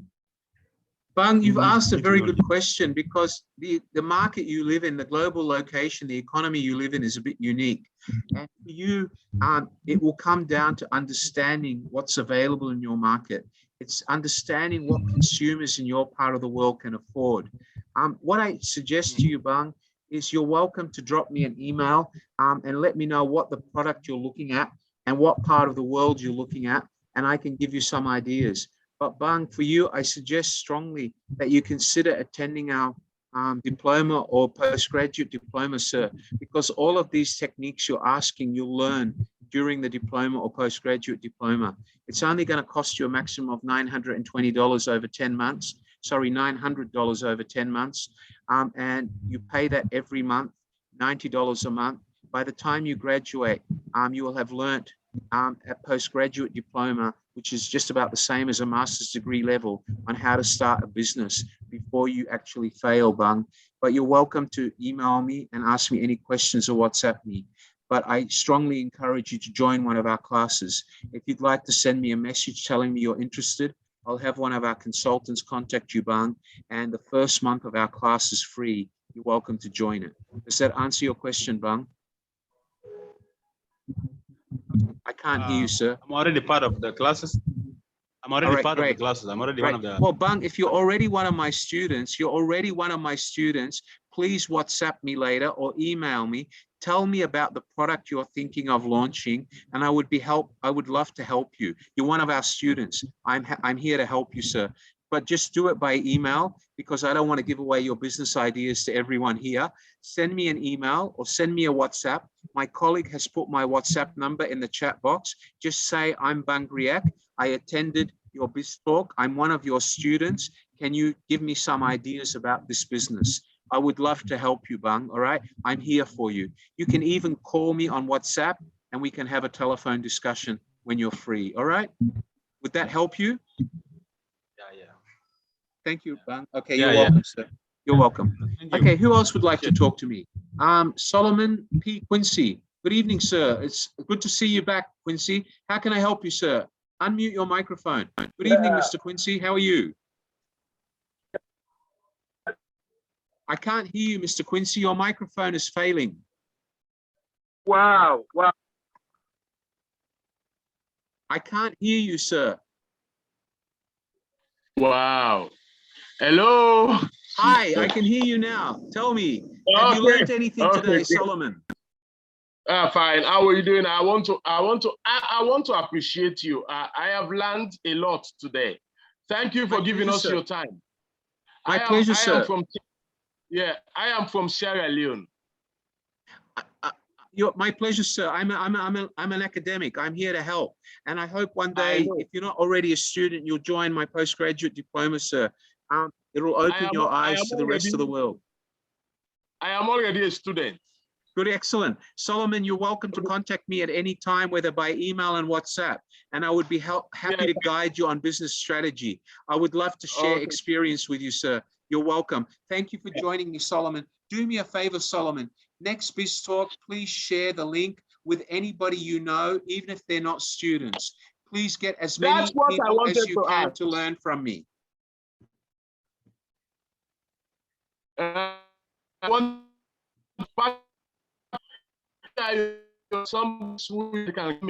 wanted to ask that one. And secondly, one thing that impressed me today is the area where if you have your business plan and it cannot create a deck for your competitors, then don't go into that business. That means we have to be innovative, the business. But in Sierra Leone, we copy a lot. We just do the same business others are doing. So I have learned that if I have a business. Solomon, unfortunately today, 75% of young entrepreneurs basically copy their competitors and fail. So if you can't reinvent, you can't replan, you can't redevelop, you can't reinvent, then you're not a businessman. You should go and work for someone. If you cannot disrupt your competitors, you will never succeed in business. Yes, thank you. Thank You're you, welcome, sir. Solomon. It's a pleasure, sir. Yeah. Please do me a favor, Solomon. Invite as many Yeah. of your friends. Send them the BizTalk link. I will be doing BizTalk again on Monday night. Invite hundreds of people, Solomon. Okay. I want to spread the message. I want Wow. people to learn. That's my passion. Wow. Thank you, sir. Wow. Thank you. Thank you. Thank You're you, welcome, sir. sir. Thank Would you. anybody else like to talk to me today? Can you put your hands up? Anyone? Okay, I've got more people here waving. I've got Mr. Babola Femi. Can you unmute your microphone, sir? Unmute your microphone, Babola. Hello, Babola. How can I help you? Hello, good day, sir. Yeah, good evening. How can I help you? Sir, I have a question. It's concerning the crisis management. Yeah. Sorry, hear me, sir? concerning? Concerning the crisis management. Yes. My question is about okay, before actually starting a business, you need to have a good business plan, right? Yeah, So, if you have a solid business plan, then you don't need Yes. to fight crisis. Companies today are fighting crisis is because a lot of these companies never had a plan to deal with a disaster like COVID-19. But if you include all the post-COVID-19 implications in a new business plan, then you don't need to fight crisis because you will already counteract those as threats. Go ahead. Oh, okay. Oh, thank you very much, sir. You're welcome, and it's sir. about okay. Thank you, sir. Are you one of my students, Babola? Are you studying with our school at the moment? I attended 2 classes. Yeah. Well, I think you need to start paying and do the whole course or diploma, Babola, because for a young man like you, investing $720 in your future will help you. You can easily get part-time work and pay $90 a month. I encourage you, young man, to keep coming to my BizTalk, and please do something and join our classes, all right? I wish to see you here every week. Thank you so much, Babola, and I hope to see you on Monday night. Thank you very much, sir. Good evening. Who else would like to talk to me? You're welcome, sir. Let me talk to Teresa GV. Hello, Teresa. Can you unmute your microphone, young lady? Teresa GV, can you unmute your microphone? Are you there, Teresa? Okay, Teresa is not unmuting her microphone. Let's go to the next person. Godwin Coffee, would you like to unmute your microphone, Godwin? Godwin, would you like to unmute your microphone? No? Okay. All right, Mr. Follen, good morning. Yeah. Good morning, Godwin. How are you, sir? How can I help you today? Nice to see you again. Yes, thank you. Nice to see you once again. How can I help just you want today? to ask, it's fine, everything is going on well. So I just want to make an inquiry. Yes, sir. Whether the school is running a master's program or is yet to start. Okay, well, Because Godwin, I'm also a student. I'm also a student on your diploma course. If I was to offer you a master's program, you would have to pay $60,000 to $70,000. But I offer you a program which is just as good as a master's, which is called our postgraduate diploma. It covers the 10 most important units of any master's program or business Masters in Business Administration. We cover all the core elements of a master's degree in business. And the postgraduate diploma, sir, is going to be starting again in about a week and a half or 2 weeks. You can join the first month. And right throughout our postgraduate diploma, the 10 modules, you would be studying the same 10 modules as you would do if you were to enroll with a university in Switzerland, the UK, Australia, and pay $70,000 to $80,000 to do that, or a business school in Switzerland. The only difference with us is with them, you do 18 or 20 modules and you study for 18 months and write a dissertation. With us, you study for 10 months, you only do 10 modules and you graduate by exam and case study. So I encourage you, Godwin, if you're very interested, please WhatsApp me later today at my mobile number. Just give me your name and say that you're interested in postgraduate business, and I will have someone enroll you in the free class straight away. And after the free class, if you enjoy it, I'm already a student on it. I'm already a student. Great, excellent. Well, Godwin, once you finish your postgraduate diploma, hopefully by then we will have a master's program in place. We're working on it, but that could be a That is while good. because right now there's many institutions and there's problems in finding the right partner because we operate under a very strict British standard of education, which is very high. Sure. We have to make Mhm. sure that whoever we partner with is of the same standard, but we're working Okay. on that in the next 12 to 15 months. So you will definitely have something when you graduate.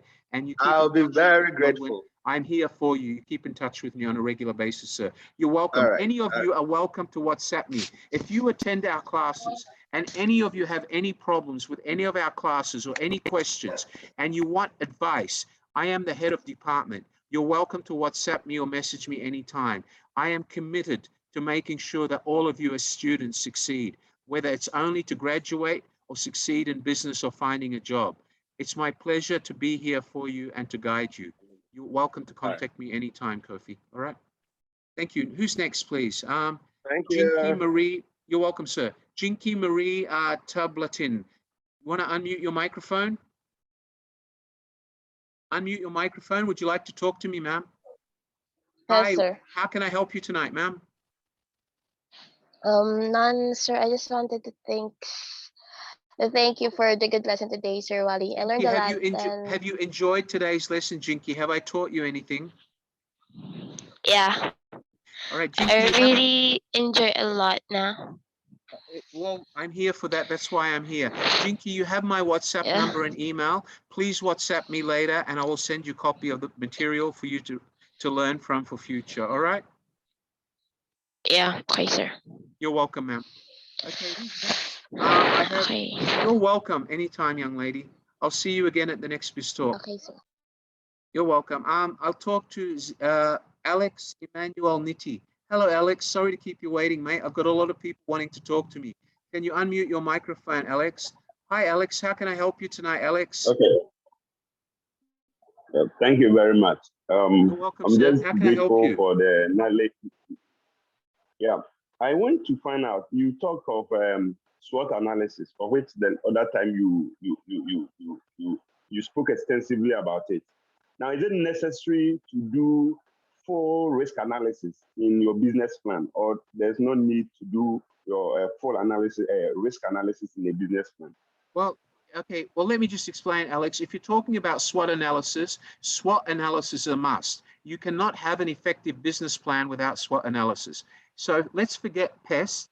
The risk analysis or the pest analysis, which you're talking about, is number 2 after a SWOT analysis.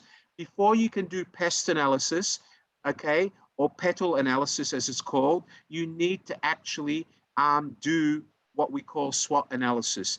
There are 2 different types. SWOT looks over the strengths, weaknesses, opportunities, and threats of the business, its product, and its services. PESTLE analysis looks after what we call political, economical, social, legal, okay, and other elements of the business. All right. So usually most people focus on PEST, but today it's very important that you also include legislation and legal frameworks before you start any business. But you do need to do SWOT first. Once you've done SWOT, before you invest any money in starting a business, PEST comes later. Because remember, we said you need to work with government. You need to understand what your government is doing in your country in relation to the industry you're going into. So that means you need to touch on pest as well, sir. Yes. Does that answer your question, Alex? Yes, sir. Okay. Alex, if you have any questions or you need a guide on how to do pest, you can email me, sir, or WhatsApp me, and I'd be happy to help you. It would be my pleasure. All right? Does that answer your question, Alex? Great. You're welcome, sir. Okay. I have somebody else wanting to talk to me. Sislin Cowley. Would you like to talk to me, young lady? You've been putting your hand up for ages. I do apologize, ma'am. How can I help you tonight? Unmute your microphone. How can I help you tonight? Yeah, actually, I just want to thank you because this is an eye opener, especially for me, because I've been stuck with this like a fixed mindset, you know. Every time I'm planning to do a business, even a very short business or a very small business, like uh, I'm afraid of being failed, you know, because like I'm always telling myself that maybe it will not gonna work or something like this, or maybe it's too risky, you know. I'm so afraid to Well, do Cecilin, some. Cecilin, it's And good it's to an be eye afraid. opener. It's good to be afraid because people like you make the most successful business leaders ever. Because what you're doing, Cecilin, is you're thinking deep. And what you haven't done is you haven't done what 75% of new business entrepreneurs do and fail. They lose their money in the first 6 months because they just go in there trying to run a business copycatting someone else. They think that just because somebody else does it, I'll copy them and I'll make money. Remember three important elements, Cecilin. If you're going to go into business today, you need to be original. You need to reinvent, to re to you need to replan, reinvent. You need to come up with things that have never done before. You need to come up with a business plan that's going to disrupt the industry and your competitors. Do you understand that, Cecilin? Let me give you an example, Cecilin. I'm going to give you a simple example that you can understand. All right. In your country, the normal hair salon you go to, all the girls are wearing a skirt or long pants. They're all wearing a t-shirt and they all look the same. All right. However, today more than ever, young people in the world, whenever they go to get a hairdo, they're looking for a new trendy hairstyle. They're looking for color. Today, the consumer goes to a hairdresser and they don't just want to cut their hair so it looks the same. They want to change the way they look. So imagine this, Cecilin. If you opened a hair salon in your city where customers can come in and they had these great big interactive screens, they could look at the screen, take a picture of their face, and then choose one of 200 different hairstyles. Then that hairstyle they could print out on a piece of paper and they could go to a young, sexy female hairstylist wearing a mini skirt and a white t-shirt, or a guy wearing a pair of very tight pants, leather pants or denim with a very sexy look and muscles and shoulders, all right, very spunky guy who looks like he's very fashioned, knows what he's doing. Show him that photo and get the perfect haircut and only pay a reasonable market price. Can I ask you, Cecilin, would that be copying the hair salon next door, or would that be reinventing the business? What do you think it would be? It's reinventing the business. Business, right? Okay. I'll give you a sample. I was in Korea about 8 months ago, and I saw this, or 12 months ago. There's this hair salon where all the guys in the Korean hair salon were wearing pink t-shirts and black leather pants. And all these guys were full of muscle. And all the girls that went into the salon only wanted their hair done by one of the guys. So what was the capture for these girls to go into that salon? One, they could sit in front of a computer and see their new look. They could then pick which of the spunky stylists they want just by looking at him and saying, I want to wait for that stylist because I like the way he looks. So not only do they choose the hairstyle, they choose the young, attractive male stylist, all right? And the guys go in there and do the same thing. But the girls are dressed opposite to the guys because in this place, the guys are wearing pink and the girls are wearing white. Why do you think the business owner did that? Because everywhere else, girls wear pink, guys wear white, right? But he was trying to tap a different psychology. If a girl sees a guy wearing pink, that means the guy understands the girl's needs, fashion needs. And the guy himself is very well built, not overweight, not fat, not unshaven, no tattoos, the perfect Korean male. A hunk. You know what I mean by a hunk? You know what I mean, Yeah. Cecil? You've gone out with hunks before. All right. I'm not a hunk. I'm just an old guy. I used to be a hunk when I was young, but my wife says I have to become a hunk again. I'm finding it really hard. Okay.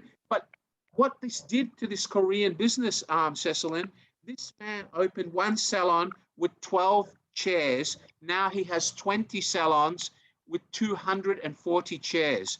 He employs 120 girls and 120 guys. All the guys wear pink t-shirt, black leather pants. All the girls wear white t-shirt and black leather pants. You know why they wear leather? Because leather shows their attractive body, their legs, all right? Okay? And during summer, they don't wear pants. They wear mini skirts and shorts. All right? I went there, Cecilin. I walked in as a old guy, and I walked in and I said, I want that girl to change my hair. I paid the equivalent of 59 Singapore dollars, and this girl washed my hair, shampooed it, then changed the way I look completely. This was a year ago. Then she said, would you like to do a manicure on your fingers? I said, who will be doing it? She said, I'll be doing it. And after she finished, she sprayed perfume on my hands and my face, okay? She took me by my hand and walked me to the cashier. She took my money and said, thank you for coming. I hope to see you again next time, Mr. Willie. Here's my business card. Now, can you tell me, Cecilin, how many hairdressing salons in your country do that for you? Do any of them? No. Can I ask you, Cecilin, if you were to start a business like that in your country, would you be reinventing business? Definitely.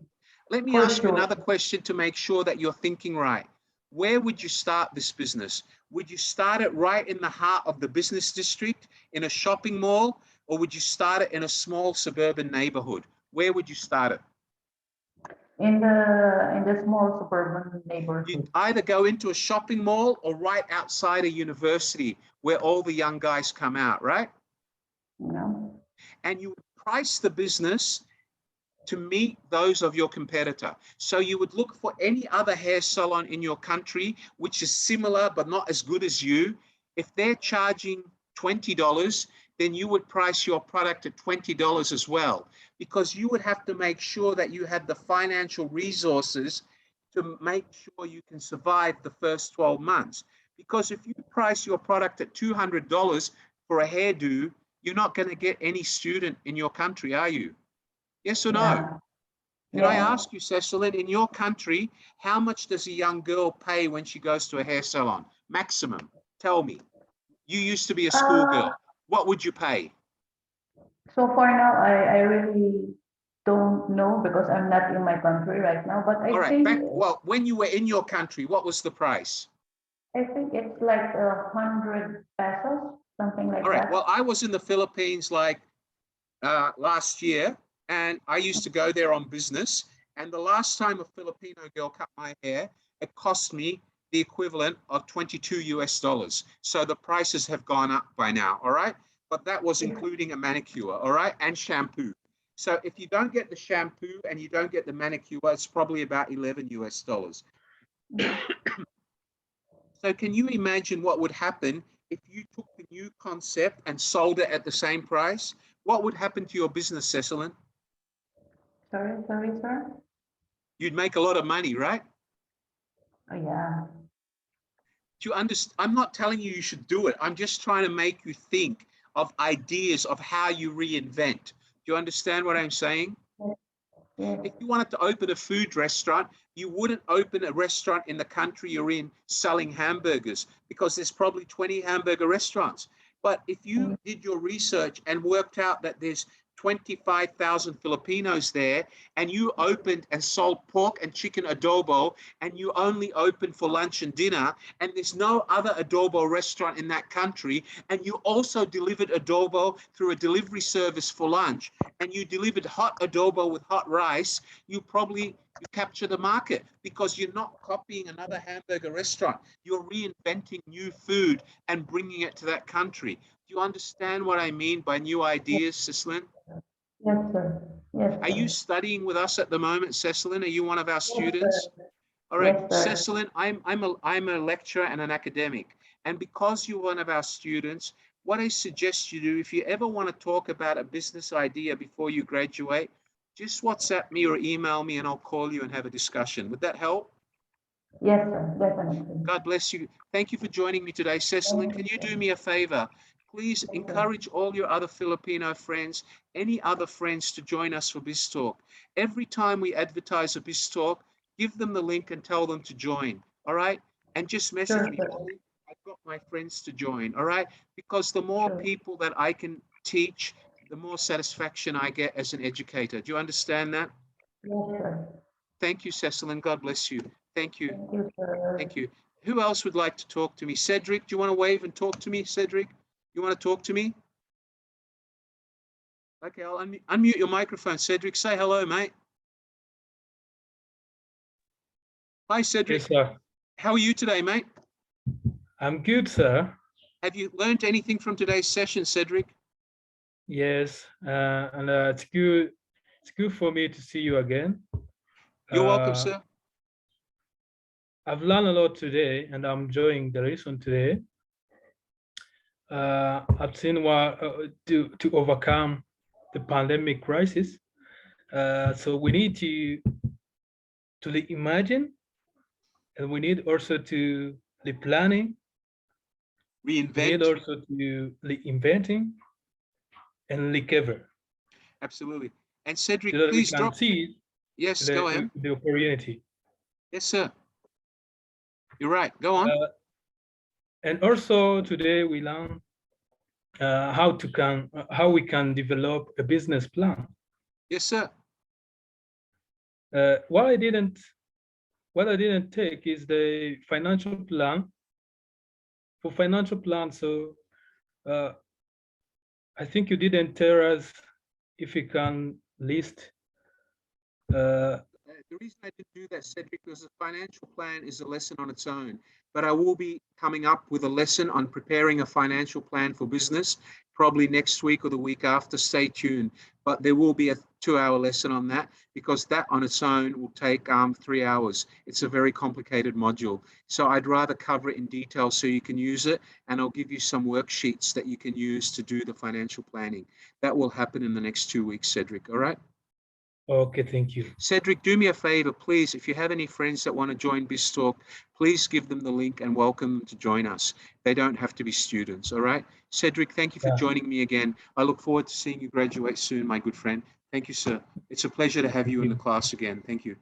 Ladies and gentlemen, would anybody else like to talk to me before I say goodnight? Okay, I see many beautiful young women here who are looking at me and shy. There's a young lady here who's followed me adamantly. Nazgul, it would be great to say hello to you and see what you learned today. Can you unmute your microphone, Nazgul? Hello, Nazgul. How are you today, ma'am? Good evening, sir. Hi. Good evening, ma'am. How are Thank you? you so much. How are you? Fine, thank you. Tell me, Thank what you have so you much learned for your today, lesson. Nazgul? If you allow me, I just want to share with my own story. Yes, go ahead. We have a family business in it's a medical clinic in Yes. cosmetology and plastic surgeries. And Yes. as you said before, during pandemic, post-COVID, post-pandemic situation, I think we replanned our activity. And of course, first of all, we try to help our people because we have problems with our hospitals. And we opened some, we hired some nurses, additional therapists, cardiologists, and some doctors, and help our people to improve health, to get some injections, post-COVID injections. And I think it's, I think we replanned and reinvented our activity. I think you did. I think And from what you've said, also, Nazgul, is you reinvented your business by offering your market COVID-19 vaccinations, etc. But I think, Nazgul, you need to be careful, because eventually, as the pandemic becomes an endemic, people will not be so open to vaccination. So what you need to do now is come up with ideas about what you can do to bring them back to the clinics for other services. All right. So whether you include a general practitioner or whether you include other services which will disrupt your opposition or your competitors, you need to do that, because today more than ever, the type of medical services that you offer once were very common because people could afford them. Now companies are not so happy to spend money giving medical benefits to their staff, And even with the medical benefits they give them, they're minimal. So they may no longer be able to afford the specialized services that you provide. Medical insurers throughout the world have reduced the amount of coverage for medical services. If you actually get paid by medical insurers, I'm sure you're aware that some of them have reduced the amount they'll pay you, and they dictate how much you can charge, all right? And if you say to the patient, you have to pay the difference, then the patient runs away, all right? I'll give you an example. I had an operation 12 years ago. The operation cost me 26,000 Singapore dollars. That was after my insurer paid $68,000 to the hospital, because my insurer turned around and said to me, we will only cover 80% of this procedure. But when I bought the insurance, no one told me that, all right? So now when I go to buy new insurance, I ask the questions up front. And now it's become very trendy for doctors and clinics to actually offer financial consultation, advise patients. If you want this service, you have insurance, go and check your policy. And if you don't have a policy, buy it, wait for this long, and then come back to us, providing it's not an existing condition. Okay, but you need to come up with ways to make sure that you're doing something differently to all the other medical clinics. Can I ask you, what sort of medicine do you offer? Is it cosmetic surgery? Yeah, cosmetic, plastic surgery, yes. All right, so you can come up with new ways. Yeah, go ahead. Okay, so you can come up with new ways. You can come up with new ways of marketing. You could either come up with some sort of artificial intelligence where ladies can come in, you give them a free consultation where you take a picture of them, then the computer generates what improvements you can make. That's one. Number two, you can put it online and invite people to register with you. You give them the link so they can look at it, but make sure you put the right warnings that these are only hypothetical scenarios. You still need to come and consult a doctor to make sure it's possible. You can come up with packages where they can pay you so much upfront and by installments. You can come up with simple procedures like Botox injections. You know, I'm an old guy, Nazgul. If somebody was to offer me a plan where I can come back for Botox injections every 6 months and pay a fixed price, I jump on it. I take it tomorrow. But in Singapore, every time I go for Botox, I pay $300 for 2 injections. So it's become a very expensive exercise. So you need to come up with business plans or ideas, packages that, one, do not break the law about advertising medical procedures, because there's laws that you have to follow. Number two, laws that are affordable. And number three, you need to offer that extra service where the doctor is able to do maybe a seminar once a month. Ladies can come to the seminar. He can talk to them about all the different procedures. Then if they're interested, they can make an appointment for a paid consultation. Free education seminars will help you. I've seen hospitals and plastic surgeons and, cancer surgeons do it, and oncologists do it to people that are suffering to try to heal. But sometimes if you're suffering cancer, it's too late. So no matter what educational seminar you go to, if you're stage 4, you're stage 4. All right. So a lot of these cancer surgeons are now educating people on how to avoid cancer. And they're telling them, if one day you have these symptoms, you make an appointment to see me. So all of these ways where they're trying to disrupt the business of their competitors. Do you understand what I'm saying, Nazgul? Yeah, miss. Yeah. So, does that help you? Thank you so much. Does that help? Yes, thank you so much. Can I ask you, Nazgul, do you use computer technology and artificial intelligence in letting your customers see the result before it happens? Yes, we have online, how I say, we can make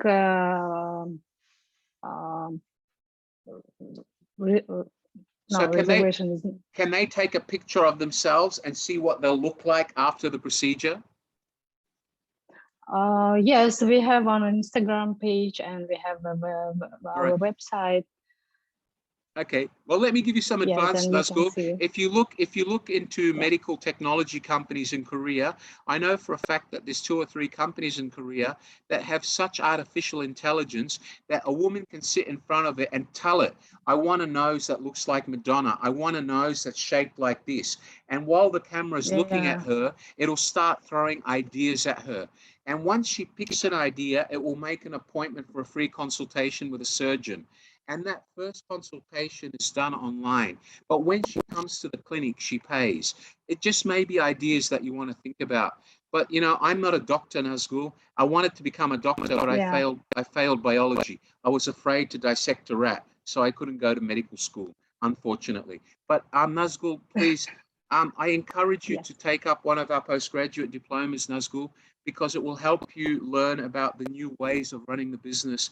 Our case studies are very much in the business you're in, and our lecturers have all been in business for many years, like myself. Maybe a postgraduate diploma where you study at night if you're not already studying. After 10 months, I know that you'll go away with a much more open perception now. But, you know, I encourage you to join me for BizTalk every week. I do it twice a week.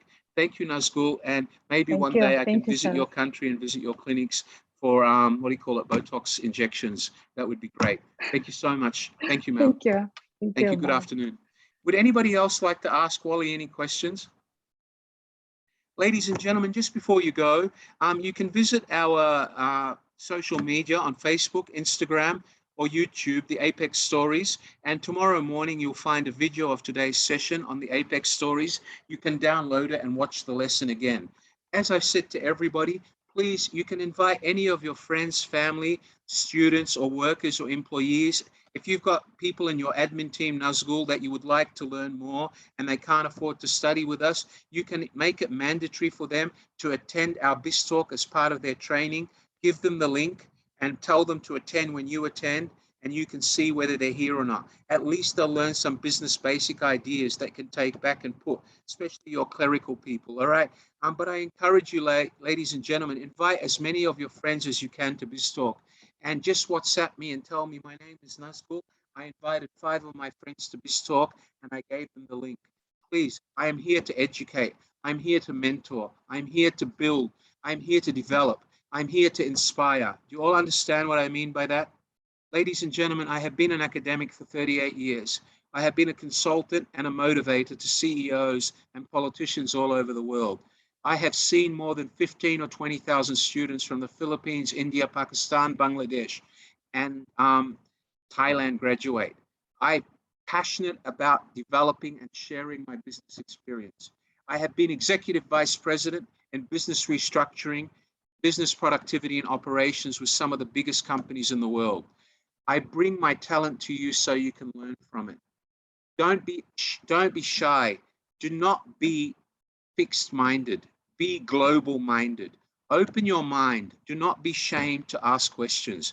You saw Nazgul. She opened and asked questions. Some of you sit here and don't ask any questions. I am here to answer questions. If you don't ask me questions, then I don't get motivated. I'm not stimulated. All right, please learn from Nazgul. Become like her. The lady's in business and she's still learning. I want you all to learn from this lady. This lady attends almost every BizTalk I do. I think you've attended quite a few now, Nazgul. And Nazgul always asks questions and she's always smiling like Solomon. These guys always attend. They're business people in their own right. Cedric always attends. He's a businessman in his own right. Chao Yong Chin, you should be watching my lesson, not playing with your phone. All right? You need to learn. Ladies and gentlemen, from me, from my co-host, Mr. Govind, it's been our pleasure having you here today. Please visit our website visit our social media on Facebook, Instagram. Please like us, give us the thumbs up, put something nice in about me for my boss, if you could, that would be great. If you're not registered with us as one of our students, please WhatsApp me at my Singapore number, +65 822 5220. Tell me that you'd like to start studying with us. The first month with us is free, and I promise you that you'll want to study on. Studying with us, you can get a postgraduate diploma for a lot less than an MBA, and you'll still study the same subjects. Our students who have studied with us have gone on to work for big companies. Some of them have taken family businesses, and some of them have opened their own businesses and keep thanking us for the skills we gave them. Ladies and gentlemen, remember, your life, your destiny, your future is in your hands. All I can do as an educator is motivate you. All I can do as an educator is share theory and disciplines. All I can do as a motivator is share academic principles. I'm here to help you make them happen. From me to all of you, thank you so much for joining me tonight. Thank you for allowing me to inspire your brain and take it from mashed potato to green broccoli. As they say, learning is an ongoing journey. Just look at Solomon, look at Nazgul, look at Gwyn, look at Cedric, look at Mr. Babola, look at Ibrahim, look at Nurilla. These people are here every week learning. Be inspired. Thank you, everyone. Does anybody else want to talk to me before I go? Can you wave your hand? No? From me and from my co-host tonight, hold on, I've got one more. Mr. Nuruddin Adoyi, would you like to unmute your microphone? Go ahead, sir. Yes, sir. How can I help you tonight? Go ahead. Hi. Good afternoon from here. Yeah, go ahead. Yeah. My name is Adekule Nuruddin Adeoye. Wow. Sincerely speaking, I missed your class. Sincerely, it's really painful because I joined late. So and it's because of the electricity If you go to our YouTube channel tomorrow, you'll be able to play the video. And if you send me a WhatsApp, my co-host will put my WhatsApp number in the chat box again now. If you send me a WhatsApp, later on tonight saying my name is Adiknul, I attended BizTalk 36. Please send me the lesson. I would be happy to do that by WhatsApp later tonight. All right. Okay. We send me my number in the WhatsApp chat box, please. Okay. You're welcome, sir. It's my pleasure. That. Okay, my number is there for everyone. +65 822 5220. Yeah, I got it now. Thanks very much, Mr. Thank you. Wale Roda. God bless you. My pleasure, sir. My pleasure. Okay, ladies and gentlemen, my pleasure. Please go to Facebook, go to Instagram and motivate me by giving me the thumbs up. Please tell your friends, bring as many friends as you can to the next BizTalk. Ladies and gentlemen, from me and my co-host, Mr. Govind, who sits here and learns from me every week, twice a week during BizTalk, and then uses what I teach him to one day build his own family business, I'm told, once he gets married. If he can learn, you can learn, ladies and gentlemen. And my colleague is a professional like me. This guy hosts more sessions and he hears lessons every day. But the difference between you and him is he learns from those lessons and he's learning as he goes along, so that one day he's going to start his own business maybe. Am I right, Govind? Okay. All right. Ladies and gentlemen, from me to all of you, from my co-host, Mr. Govind, good night, everyone. We love you all. Thank you, everyone. See you soon. Good night.